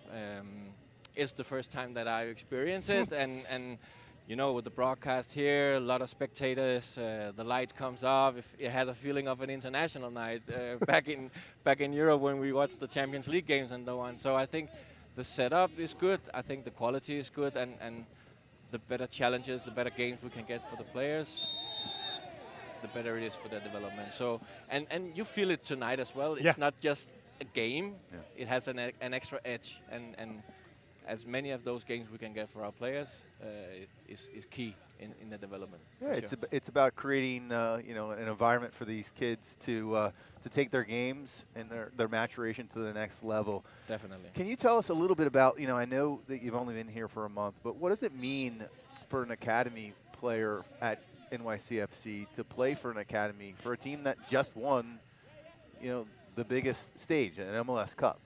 You know, is it something that's kind of, you know, talked about often in the locker room and what it means and the responsibility? Honestly, we try not to. Yeah. We try not to, because of course we're very proud. Don't get me wrong, we're very proud as a club for the achievement that our first team has and did in the MLS Cup and winning it. And of course there's a lot of hype about it. These guys, they want to be challenged. They want to be on the largest stage. So of course, being part of the playoffs, going all the way, sets an expectation for the level that they have to enter, going to the senior level. So, but in the daily life, we don't discuss it that much. We don't discuss it. We want to compete with the best. We want to compete with the best in the world. So even that is something that has to come natural and not always explained by that our first team won it, the cup. It has to come from inside, and that challenge has to be there every day. So we tend not to talk so much about it in the academy. The other thing for the academy is, you know, the flagpole players that are carrying this name. And last night we saw Gio Reyna beat 5 guys at the Azteca and play in that game. And James Sand's a part of that roster as well. What does it mean to an academy to see alumni like that? And how do you feel that maybe as you talk to the young players and coaches on the next day? That we use a lot. No, that we use a lot because that is the pathway. That is what they have to mirror themselves in, that there is this chance. And our club is built on that the academy is able to present players that can go to the first team and we can have sporting success. So that ecosystem is very important for the players to see, and that they see that there is an opportunity for them to break through. You mentioned 2 players. We also have other players that might not went to our first team but still made it as a pro. So just the fact that we as an academy can build up a framework and a pathway for them, even not maybe on our first team but still going to the professional. We have some players that go to Europe as well. Some went by college, came back to our club now in MLS Next Pro, which is a very interesting project starting as well. So that those different pathways is very important, and for these guys to see that possibility to break through, that's very important for them, for sure. What does tomorrow look like for these under 50, under 17 players? You know, after they play in a big game like this, what's the message from you and the coaching staff about what this night meant? Chance here for Rabiot. He puts it off the goalkeeper and puts it in. The New York Red Bulls, the first breakthrough of the second half. Nicolas Rabiot returning from injury. He's able to nod that one home to give them a 3-1 lead. We see this Red Bull team kind of builds itself up over that left-hand side. You don't know what happened there defensively for NYCFC. But Rabiot, with an opportunity, all left alone on that 6-yard spot, puts it away. Rabiot, one of the big performers for this team. Looking forward to being a part of this group. Now, back to our conversation there. Yeah, no, sure. The question was? Just in reference to, you know, what does it mean to, the next day? You know, what does it mean for this under 15, under 17 team, you know, when they get back to, the training pitch tomorrow or the next day?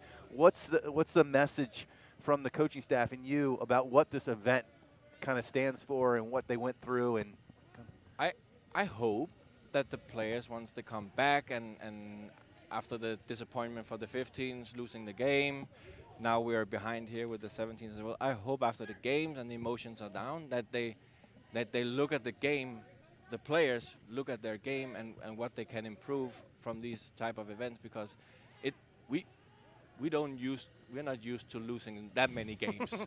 And just being behind, losing with the 15s, being behind now, that's also a great challenge for them. And they have to assess these games in the same way we do if we win the game. And close. Yeah. Half chance there for Ponce Ocampo. So we need to attend this game as a special game, but also a learning opportunity for them.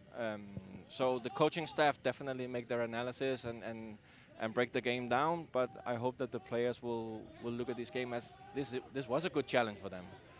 And there are a lot of takeaways for them to go. So procedure will be similar to any other game, but now we have a stage where there are more at stake, there are a little edge, a better competition than some of the other games that we play. So process similar, but hopefully a lot of takeaways.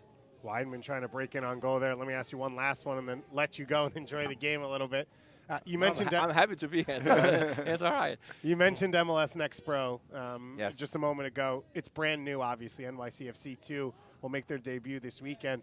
Give us an idea of how that links in with these young players. Who's training at that level? How often are they playing? What's the expectation of how the academy fits in? Yeah, so in our view, the MLS Next Pro is the last step for the academy. This would be the normal pathway for a lot of our players to get the opportunity to play senior level football in a professional environment. The MLS, the second team is training at the facilities with the first team. It's a professional setup. They train in the morning, so it's a great opportunity for them to slowly integrate into the professional environment from this. And a lot of these kids here has trained regularly with them and played games already for in the preseason before now that they start with the game. So it's a perfect step for us, and I think from our club it's so important that we have that step in between the academy and the first team. And before that we had the under-19s, but now we can edge it up a little bit more, creating a senior environment where these guys can learn and grow slowly into becoming a senior player. All right, 3 subs here for NYCFC as we are talking to their head of academy, Morten Gran. Thank you so much for taking the time to join us. I appreciate it. I promise it gets warmer at some point around here. Welcome to the greatest city in the world. Thank you for joining us. I'm so happy to be here. Thank you. So that goal opportunity as we were talking to Morten. We appreciate him taking the time with us. Sean McCafferty spoke with us in the first half as well. Steve, and that's the other step of all this. We've talked, in generalizations at times about all of the investment opportunity.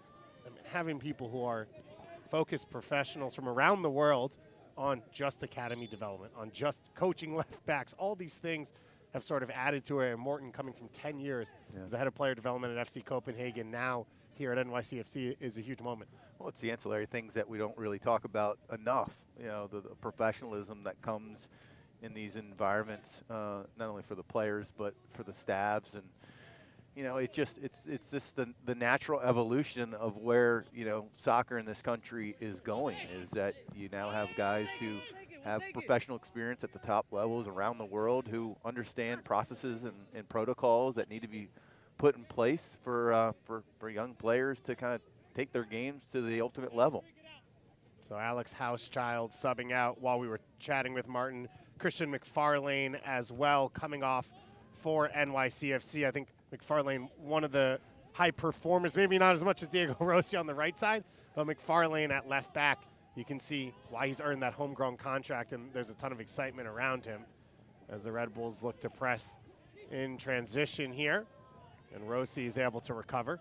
Well, talking about talent, Rossi. But, yeah, I mean, at the end of the day, we don't know what happens over the next 18 minutes before this game ends. But the one thing that we do know is that, whether NYCFC gets a result or anything like that, they still have a lot of talent. Yeah. And I mean, a lot of talent. And you talk about McFarland, you talk about Rossi, you talk about Brown. You can go on and on about the talent that's on their team, and they just need to kind of figure it out a little bit better. Venegas traveling forward there. A huge tackle from Ortiz. Venegas goes up over the top of him. What a tackle. Down. Big moment there for the substitute, Ethan Ortiz, who came on for Smiley a little bit earlier in this second half. Looks like Venegas playing up top as Ponce Ocampo drops in a little bit deeper, the number 10 for NYCFC off this set of substitutions. New York's also brought Oliver Stafford on at left center back in place of Housechild, and Dren De Bruyne is filling in for McFarlane. You see there hitting that one long from left back. I mentioned 7 subs available for the 2 coaching staffs, 3 moments each. New York Red Bulls leading 3-1. A late goal from Arabio to give them that 3-goal lead. Weidman sitting on a potential hat trick, has it knocked away.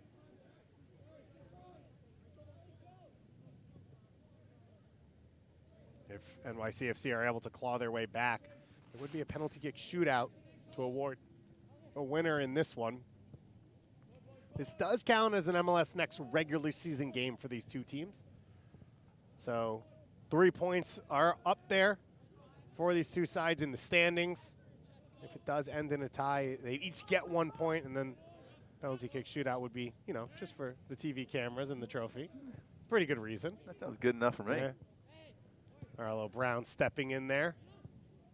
Interestingly enough, they don't play in the same division in MLS Next play, but they do always play cross-conference against each other or cross-division, and that's part of building this event up. And as we said last year, NYCFC lost both games here in the New York Academy Derby, went home in the second edition and won both games as well and won that trophy. So has been a home field advantage situation. You know, the altitude in New Jersey is crazy. different, the smog, whatever.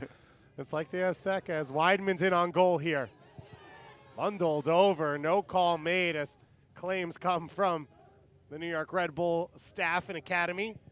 And a long shot, and Tierkes hits the far post. Second opportunity knocked down from Berkeley.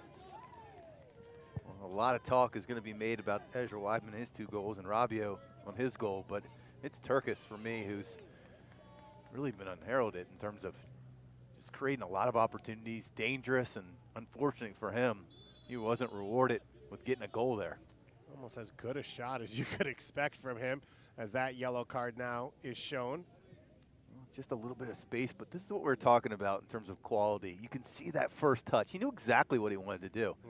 You know, and then he makes that first touch. He already's looking at what he wants to do in terms of trying to find that far post, and I mean, that's kind of next level right there.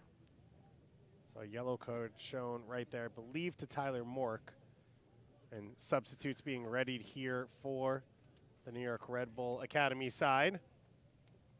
Ed Davis checked in a few minutes ago at left wing back, one of the players that they are very excited about, as it looks like one of the 2 subs will be the homegrown signing for New York Red Bulls in Bento Estrella.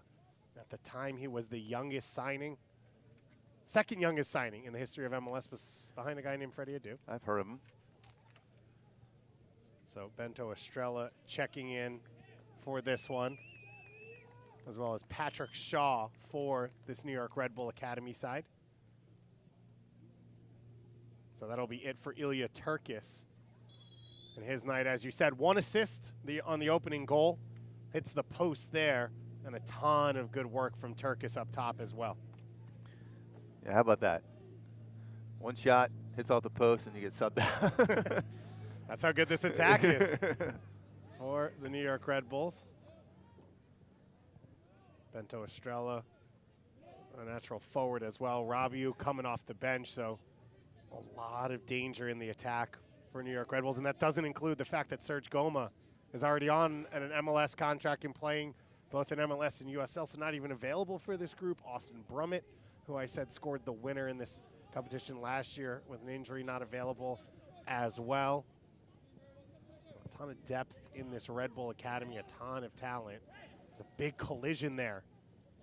Dobrun pushing that one up to that front line. Whitman trying to get it into the path of Rabiu. So it looks like Estrella will step into the midfield for this New York Red Bull team in place of Kyle Evans. Evans, the assist on the second goal, and maybe the smartest play of the night to take that free kick quickly. As Arcinos puts that one out for a throw-in. Opening goal for Weidman in the 37th minute. That on the assist by Tirkis, who forced the turnover and put it across as Rabiot trying to run through the lines here. Weidman then scored again 2 minutes later in the 39th off the assist from Evans. Carlo Brown, the third goal in the 42nd minute. And then Rabiot, the goal here in the second half, has us standing at 3-1. And I think we'd expect we won't be staying at this scoreline much longer with the way this game's gone. It doesn't feel like it, does it? Rabiot in open space now. A big collision, and the ball goes out off the foot of Rabiot, really handled well there by Oliver Stafford, the substitute at left center back.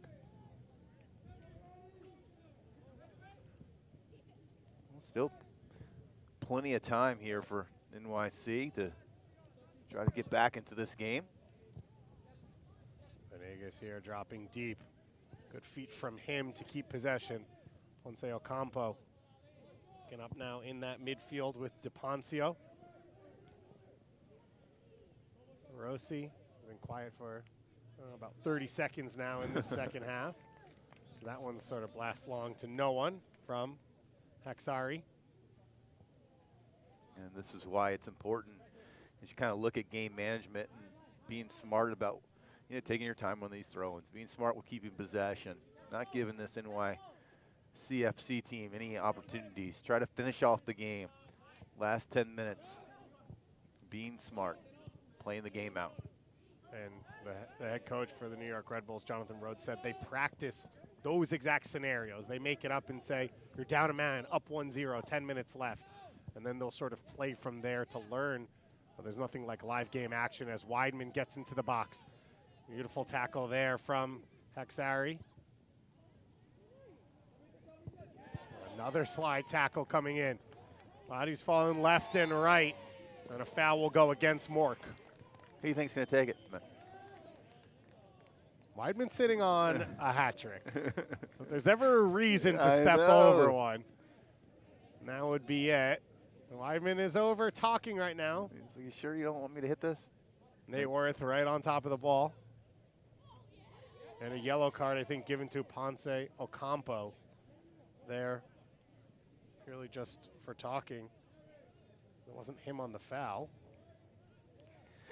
Well, we've given him quite a bit of love, Nate Worth, tonight.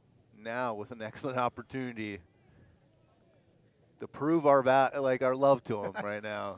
They say he's the best striker of a dead ball in his age group, not just in the Red Bull Academy, but across the country.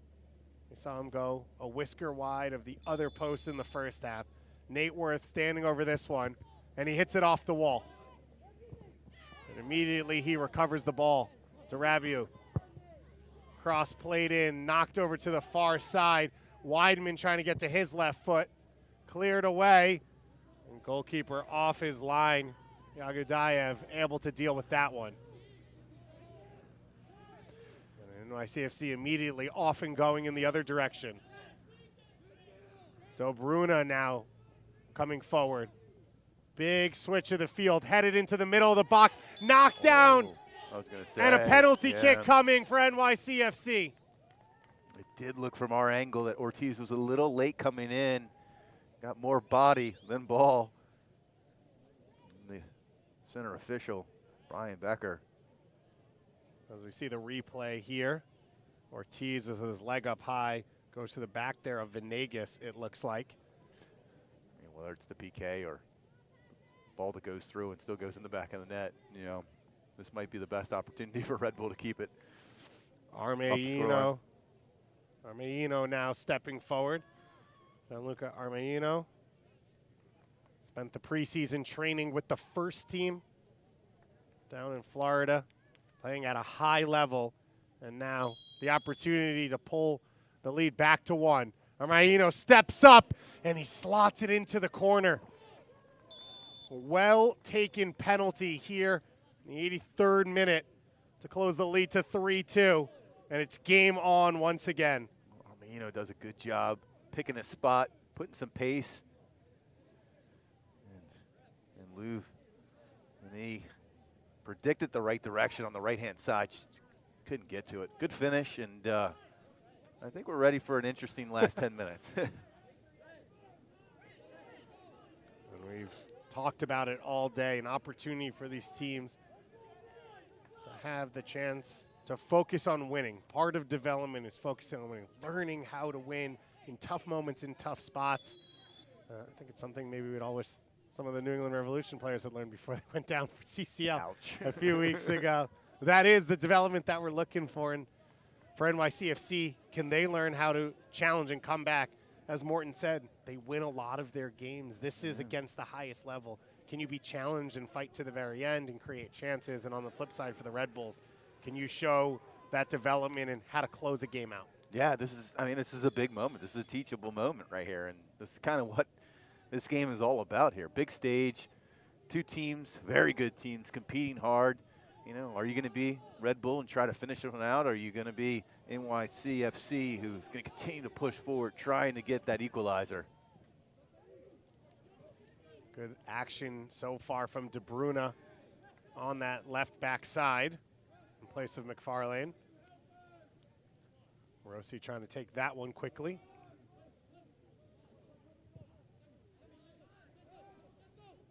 Long shot there. And easily taken off the dive from Van Luvani. So different pace than the first game. Yeah. Red Bulls, once they got their goals, sort of got easier for them against NYCFC. In this game, New York Red Bulls jump with 2 goals in 3 minutes. You think maybe it's going to break the spirit a bit, and NYCFC storm back immediately and have continued to push in the second half. Yeah, this is a team that has a lot of grit and is just not, especially on this stage, going to give up. And the new faces that have come on and substitutions have been a big influence on the last couple minutes, and they've created some solid chances, and you would assume that they're going to get a couple more before this game ends. Stafford has been a bright addition at that center back spot. Rossi now with a little bit of space. Maybe the last player you want to see get into space. Beautiful ball to switch the field. And Bruna now coming forward. Going to put it in his teammate's path. DePonzio's worked off it, and Ortiz not losing any confidence off that penalty. A big clearance almost falls to a teammate.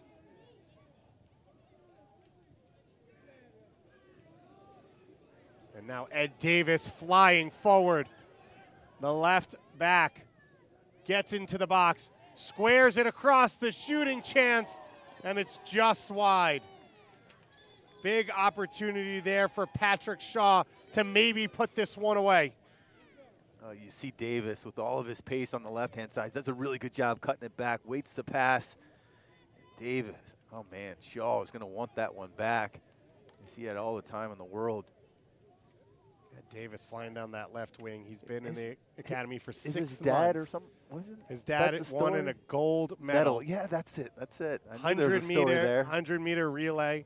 So, you know, getting up and down the line, not the issue for him. And he is one of the players that Red Bull is so excited about and have a specific IDP plan to sort of get him to the next stage, the next level as a soccer player and as a professional. And you saw all the quality there that this Red Bull Academy is excited about.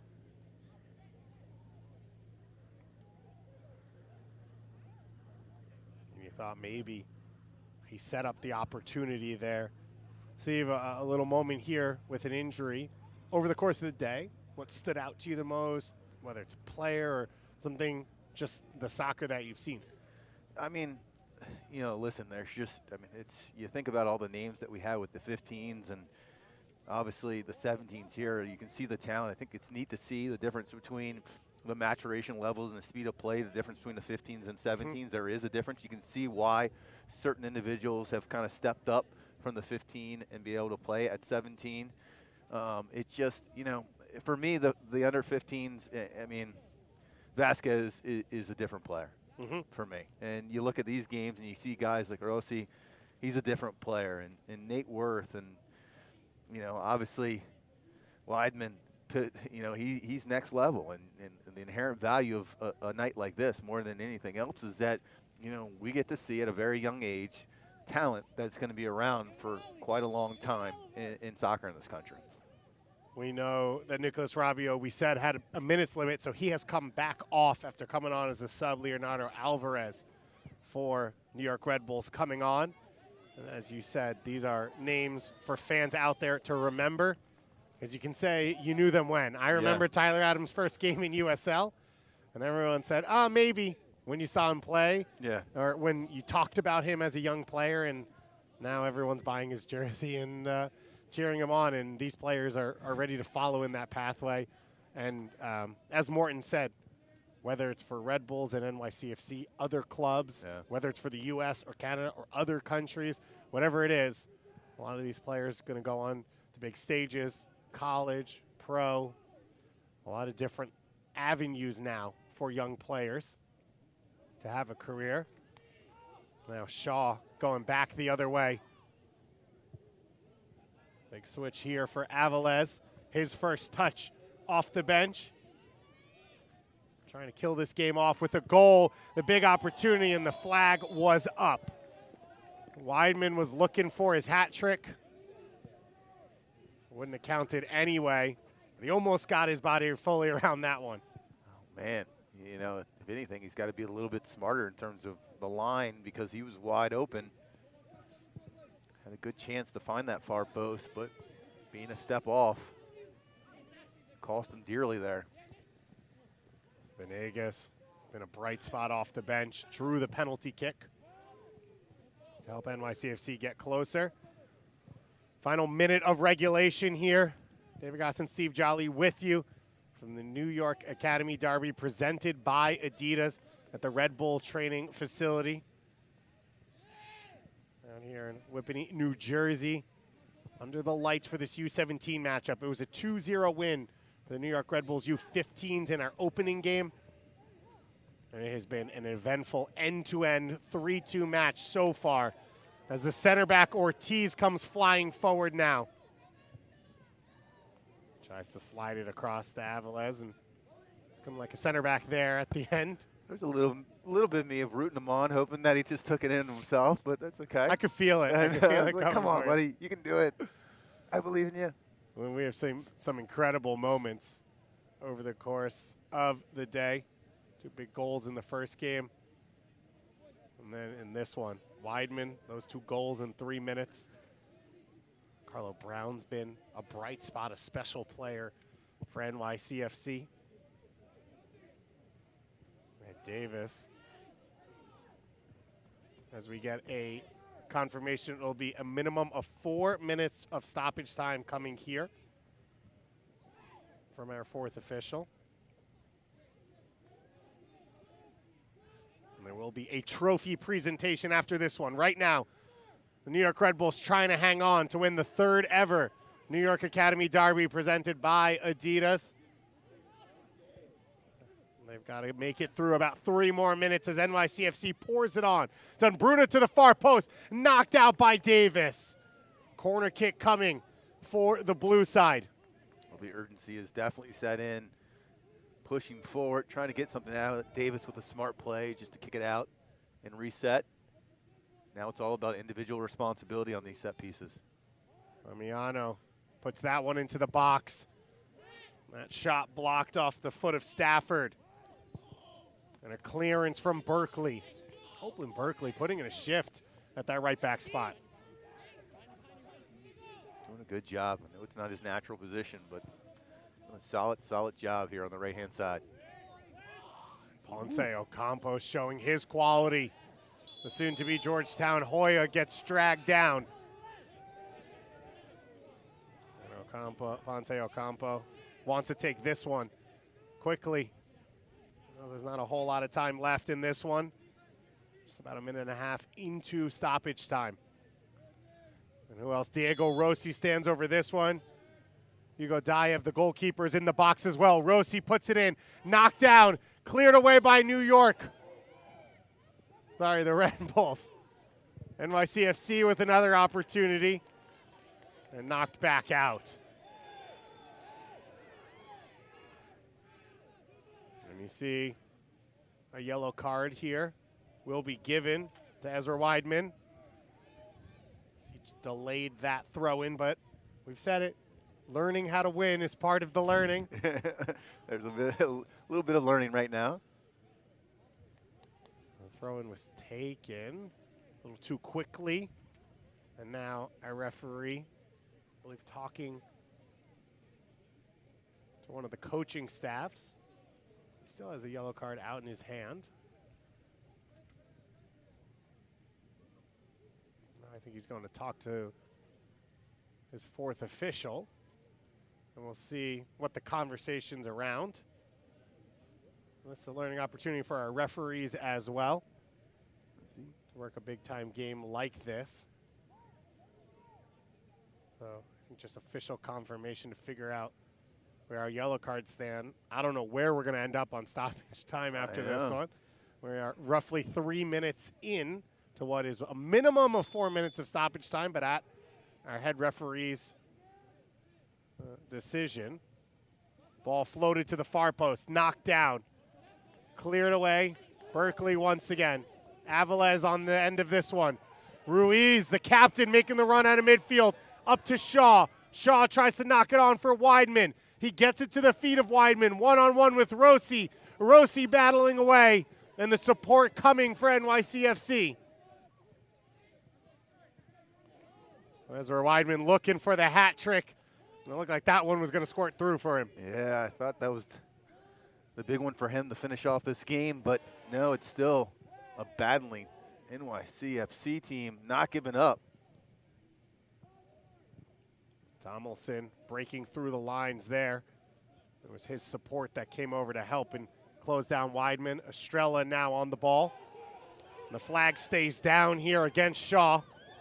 Shaw taking it towards the corner now. There you go. Eventually has it taken off him, can't link up with Estrella.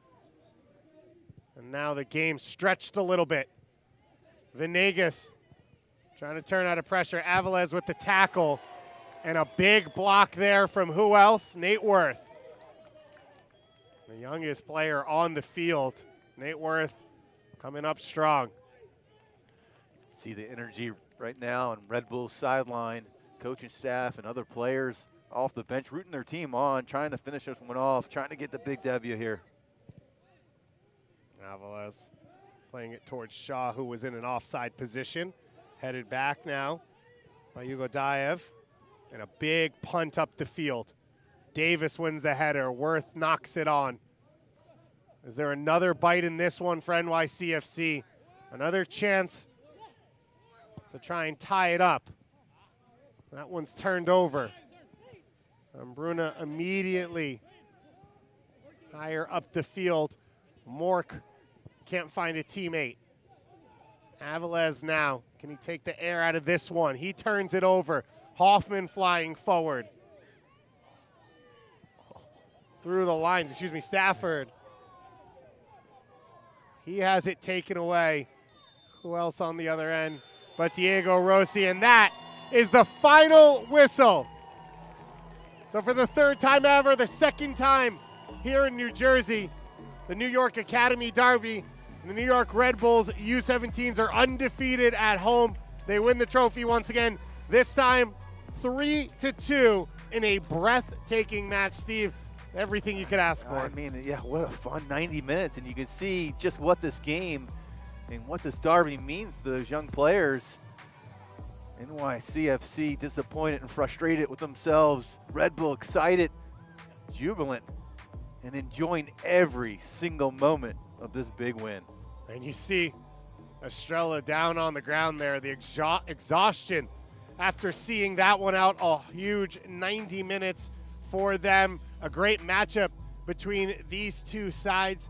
And Steve, from the start of the U15 game at 5 o'clock till now, you have seen the identity and the philosophy and the work these two clubs have put in. Yeah, I mean, listen, I mean, they're incredible organizations, both of them, and you can see just what the talent they're grooming. And, we have such an enormous luxury right now. There's just so much riches in terms of talent that on both sides that, we get to spend the last, 3 or 4 hours watching some of the best soccer players that this country is producing right now, and it's just, what a wonderful treat. You see, for the Red Bull players, that jubilation, NYCFC coming up just short, and as Morton said to us, that in itself, a learning experience. That in itself, along with this experience, has that quality for these players to get better going forward. Yeah, I mean, partly one of the reasons why I wanted to make sure I asked them the question of, what it means to, tomorrow for this team, is that so that it is a learning experience, that it does hurt really bad when you lose. That's what you want. You want that feeling of, people being passionate about what they're doing and what they're choosing to try to do for the rest, for the next 10, 20 years of their lives. And you've got it on display right now, and just in terms of the frustration that the team in blue is feeling right now, and just how hurt they are. And then on just the opposite side, how excited this Red Bull team is, getting 2 big debuts on the under 15 and under 17 side. For anyone tuning in a little bit later, we had a U15 game, a 2-0 win for New York Red Bulls. U15s in the first game. I think some of the names that stood out to you that I recall: Brian Vasquez for New York Red Bulls, Davi Alexandre, the center back for New York Red Bulls, were two that felt like really caught your eye. Yeah, I mean, even you can probably add Stokes there in the keeper position, makes some big saves. He is a game changer in that respect. But Vasquez is another level, isn't he? And on the flip side, for this NYCFC team, I think Chris Arias and Yahir Tafoya, the two wingers in that U15 game, both really popped out as well and were game changers. Yeah, Tafoya in that first half on the left-hand side was creating chance after chance after chance. And listen, we're remiss not to name another 6 or 7 games, to be honest with you, because there's just a lot of ability there, and it's just going to be fun now that we're able to kind of see them play and see what happens in terms of how they develop over the next couple of years. That was the first game. Let's take a look at the highlights from this game, because there are just as many stars, if not more, in this one. And it came out sort of what we saw in that first game. Red Bulls pushing early. NYCFC started to find their feet. And then this moment, Ilya Terkis wins the ball immediately into the attack and gets the assist for Ezra Whitman. That's the Red Bull way, right? Win the ball as early as possible, as high as possible. And Terkis does an absolutely incredible job putting the ball, weighted right across the 6-yard line, and Whitman puts it away. And then that next play, this is 3 minutes later. Kyle Evans quickly on the free kick, and Weidman's got 2 goals. Yeah, Weidman finishes it off, but I'm going to give all credit to Kyle Evans for being smart and having his head in the game and knowing that he needed to be quick with it, creating that second goal. But if there are 2 players that were going to pull NYCFC back in, it was Diego Rossi and Carlo Brown. Rossi here to the back post, Brown with the finish. Yeah, Rossi all night has been something special, and here you can see, just look at that little chip. And it's obviously Carlo Brown who finishes it off, who had an incredible game as well. That closed out the first half for us as NYCFC stole the momentum back in the second half. 2 goals, 1 for either team. Nicholas Rabio getting the one off the bench for the Red Bulls, and then a late penalty kick. But for the second time in 2 years, New York Red Bulls U17s win the New York Academy Derby presented by Adidas. They lift the trophy and celebrate at home.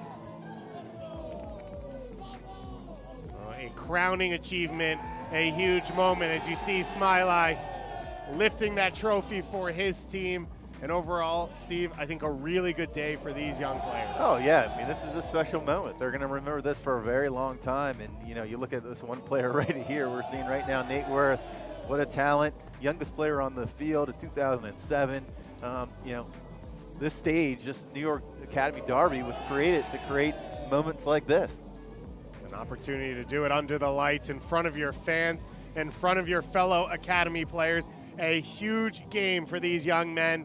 An incredible performance, and we have really enjoyed being a part of it, and we've enjoyed all of you that have come along for the ride in 2022. So far, New York Academy Derby runs red, presented by Adidas. Congratulations to the New York Red Bulls U17s. Great performance from both these teams across the board for myself, David Goss, my partner, Steve Jolly. Thanks so much for joining us, and have a great weekend, everyone.